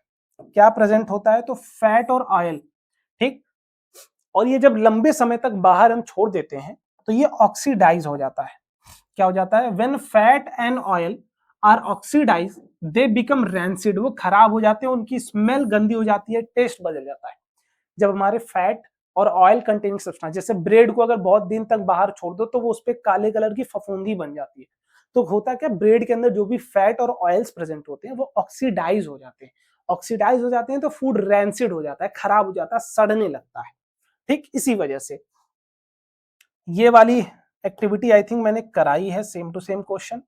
ठीक है, और यहां पर एक चीज और, do you know that chips manufacturer usually flush bag of chips with a gas such as nitrogen to prevent chips from getting oxidise. जो चिप्स के पैकेट आते हैं ना, उसमें जो फुली फुली गैस होती है वो कौन सी गैस होती है? नाइट्रोजन, क्योंकि ये इनर्ट गैसेस होते हैं, ये ऑक्सीजन से बचाते हैं। ठीक है, हाँ। या फिर यहां बोला जाता है कि अगर ऑक्सीजन से ऑक्सीडेशन से प्रिवेंट करना है तो क्या ऐड करें? ऑक्सीडेंट ऐड करते हैं। ठीक है, कीपिंग फूड एयर, या फिर जो भी खाना आप पका रहे हो उसको एयर टाइट कंटेनर में पकाओ, ताकि हवा अंदर जाएगी नहीं, तो हवा के साथ ऑक्सीजन भी नहीं जाएगा, ऑक्सीजन नहीं जाएगा तो ऑक्सीडाइज नहीं हो पाएगा। ठीक है, ये भी करा दिया है मैंने, ये सारे हो गए। ठीक है, नहीं हुए तो मैं करा दे रहा हूं। क्या है बेटा, कौन सी रिएक्शन? देखो देखो रिएक्शन कौन सी है वो देख लो, एक एक करके फटाफट से। अभी थोड़े थोड़े हम लोग यहाँ पे कर लेते हैं। कौन कौन से हैं यहाँ पर? Na+O2 मिलके क्या बनता है? Na2O। सर यहां से यहाँ क्या हुआ है? सर ऑक्सीडेशन हुआ है। खत्म कहानी, हो गया खत्म। ठीक, हाँ, तो ये क्या होंगे? ये ऑक्सीडाइजिंग एजेंट होंगे, बस खत्म। ये ऑक्सीडाइजिंग एजेंट होंगे। ठीक, ये ऑक्सीजन, ऑक्सीजन क्या होगा? तो ये रिड्यूस हो जाता है, ऑक्सीजन रिड्यूस हो जाता है। बाकी ये वाला तो मैंने करा ही दिया रिएक्शन, है ना, ये तो करा दिया। और भी कुछ कुछ चीजें हैं यहाँ पे हमें पढ़नी है, कि करके लाइन बाय लाइन हम लोग पढ़ेंगे। ठीक है, टेंशन नहीं लेना है, और बढ़िया तरीके से हम लोग करते हैं। Complete chemical equation represented reactant product, ठीक, ये तो बता दिया हमने। A chemical equation is balanced number of items type, ये भी हमने बता दिया। कॉम्बिनेशन रिएक्शन में दो से ज्यादा रिएक्शन, ठीक है, वो भी हमने बता दिया। आई थिंक सब कुछ हो चुका है। ये वाला पॉइंट इंपॉर्टेंट है, पढ़ लेना, और ये वाला भी पॉइंट इंपॉर्टेंट है, पढ़ लेना। अब एक क्वेश्चन कर लेते हैं। ये क्वेश्चन क्या है? PbO के साथ कार्बन लगा है, यहां बन जा रहा है Pb+CO2। ठीक, क्या यहां से यहां में लॉस ऑफ ऑक्सीजन हुआ है तो ये रिडक्शन हुआ है? कहेंगे यस। क्या यहां से यहां में गेन ऑफ ऑक्सीजन हुआ है तो ये कहेंगे ऑक्सीडेशन हुआ है? कहेंगे यस। ठीक है, जिसका रिडक्शन होता है वो ऑक्सीडाइजिंग एजेंट होता है, जिसका ऑक्सीडेशन होता है वो रिड्यूसिंग एजेंट होता है। क्या इतनी सी बात आपको पता है? यस सर, इतनी सी बात हमको पता है। बोला गया lead is getting reduced. Sir lead तो देखो, ऑक्सीडेशन किसका किसका क्या बोला गया? Lead is getting reduce. Reduce कौन हो रहा है? लेड ऑक्साइड रिड्यूस हो रहा है, लेड नहीं। तो ये पहला वाला cancel. Sir carbon dioxide is getting oxidise. Carbon dioxide, sir oxidise कौन हुआ है? कार्बन। ठीक, तो ये भी गलत। Carbon is getting oxidise, carbon is getting oxidise, yes sir सही है। Lead oxide is getting reduce, lead oxide is getting reduce, सही है। सी एंड डी सही होगा ऑप्शन में, और I think C and D कहीं है ही नहीं ऑप्शन में। अच्छा, पूछा गया कौन सा इनकरेक्ट है? ध्यान रखना ये वाली गलती होती रहती है लोगों से, तो ए एंड बी सही होगा, ऑप्शन नंबर ए। ठीक है, एक और रिएक्शन है बेटा, क्या? Fe2O3 को हम मिलाते हैं एल्यूमिनियम के साथ, तो ये बना लेता है Al2O3 प्लस Fe। पता करना ये कौन सी रिएक्शन? सर यहाँ एल्यूमिनियम सिंगल था, यहाँ आयरन सिंगल है, दो अलग अलग लोग अलग टाइम पे सिंगल है, ये डिस्प्लेसमेंट रिएक्शन है। ये कौन सी रिएक्शन है सर? ये ना displacement reaction, option number D. ठीक है, अब ये कुछ क्वेश्चन है जो आप करेंगे, यहाँ पे कुछ अच्छे क्वेश्चन मैं बता दे रहा हूं। कौन सा इंडोथर्मिक एक्सोथर्मिक क्या होता है? जिसमें एनर्जी एब्जॉर्ब होती है इंडोथर्मिक, जिसमें रिलीज होती है एक्सोथर्मिक। ठीक, why's respiration is considered as exothermic reaction, क्योंकि जब रेस्पिरेशन होती है तो एनर्जी रिलीज होती है। खत्म। Why are decomposition reaction are उल्टा कहते हैं कॉम्बिनेशन का, क्योंकि होता ही उल्टा है। यहाँ सिंगल प्रोडक्ट टूटता है मल्टीपल में, वहां मल्टीपल मिलके सिंगल प्रोडक्ट बनाते हैं। खत्म कहानी, इसके अलावा कुछ और बचा ही नहीं है इसमें। ठीक है, लास्ट में कुछ यहाँ पर चीजें आप एक बार पढ़ लेंगे। ठीक है, why do apply paint on iron article to prevent from corrosion. Iron के सरफेस पे ही ऑक्सीजन अटैक करता है, अगर सरफेस को ही पेंट से ढक देंगे तो ऑक्सीजन अटैक ही नहीं करेगा, सीधी सी बात, खत्म। तो आई होप आपको कंप्लीट ये चैप्टर बहुत प्यारे तरीके से समझ में आया होगा। Wish you all the best. बढ़िया तरीके से बस दिल लगा के मेहनत करो, मेरे साथ सारे चैप्टर्स को कवर करो। मैं विश्वास दिलाता हूं तुमको 10th में बहुत अच्छा स्कोर तुम्हारा आ जाएगा। ठीक है, बाकी मिलते हैं अगले वीडियो में। बाय बाय, जय हिंद। और कमेंट में बता जरूर देना कैसी लगी तुम्हें वीडियो, चैप्टर समझ में आया, क्या एक्सपीरियंस रहा।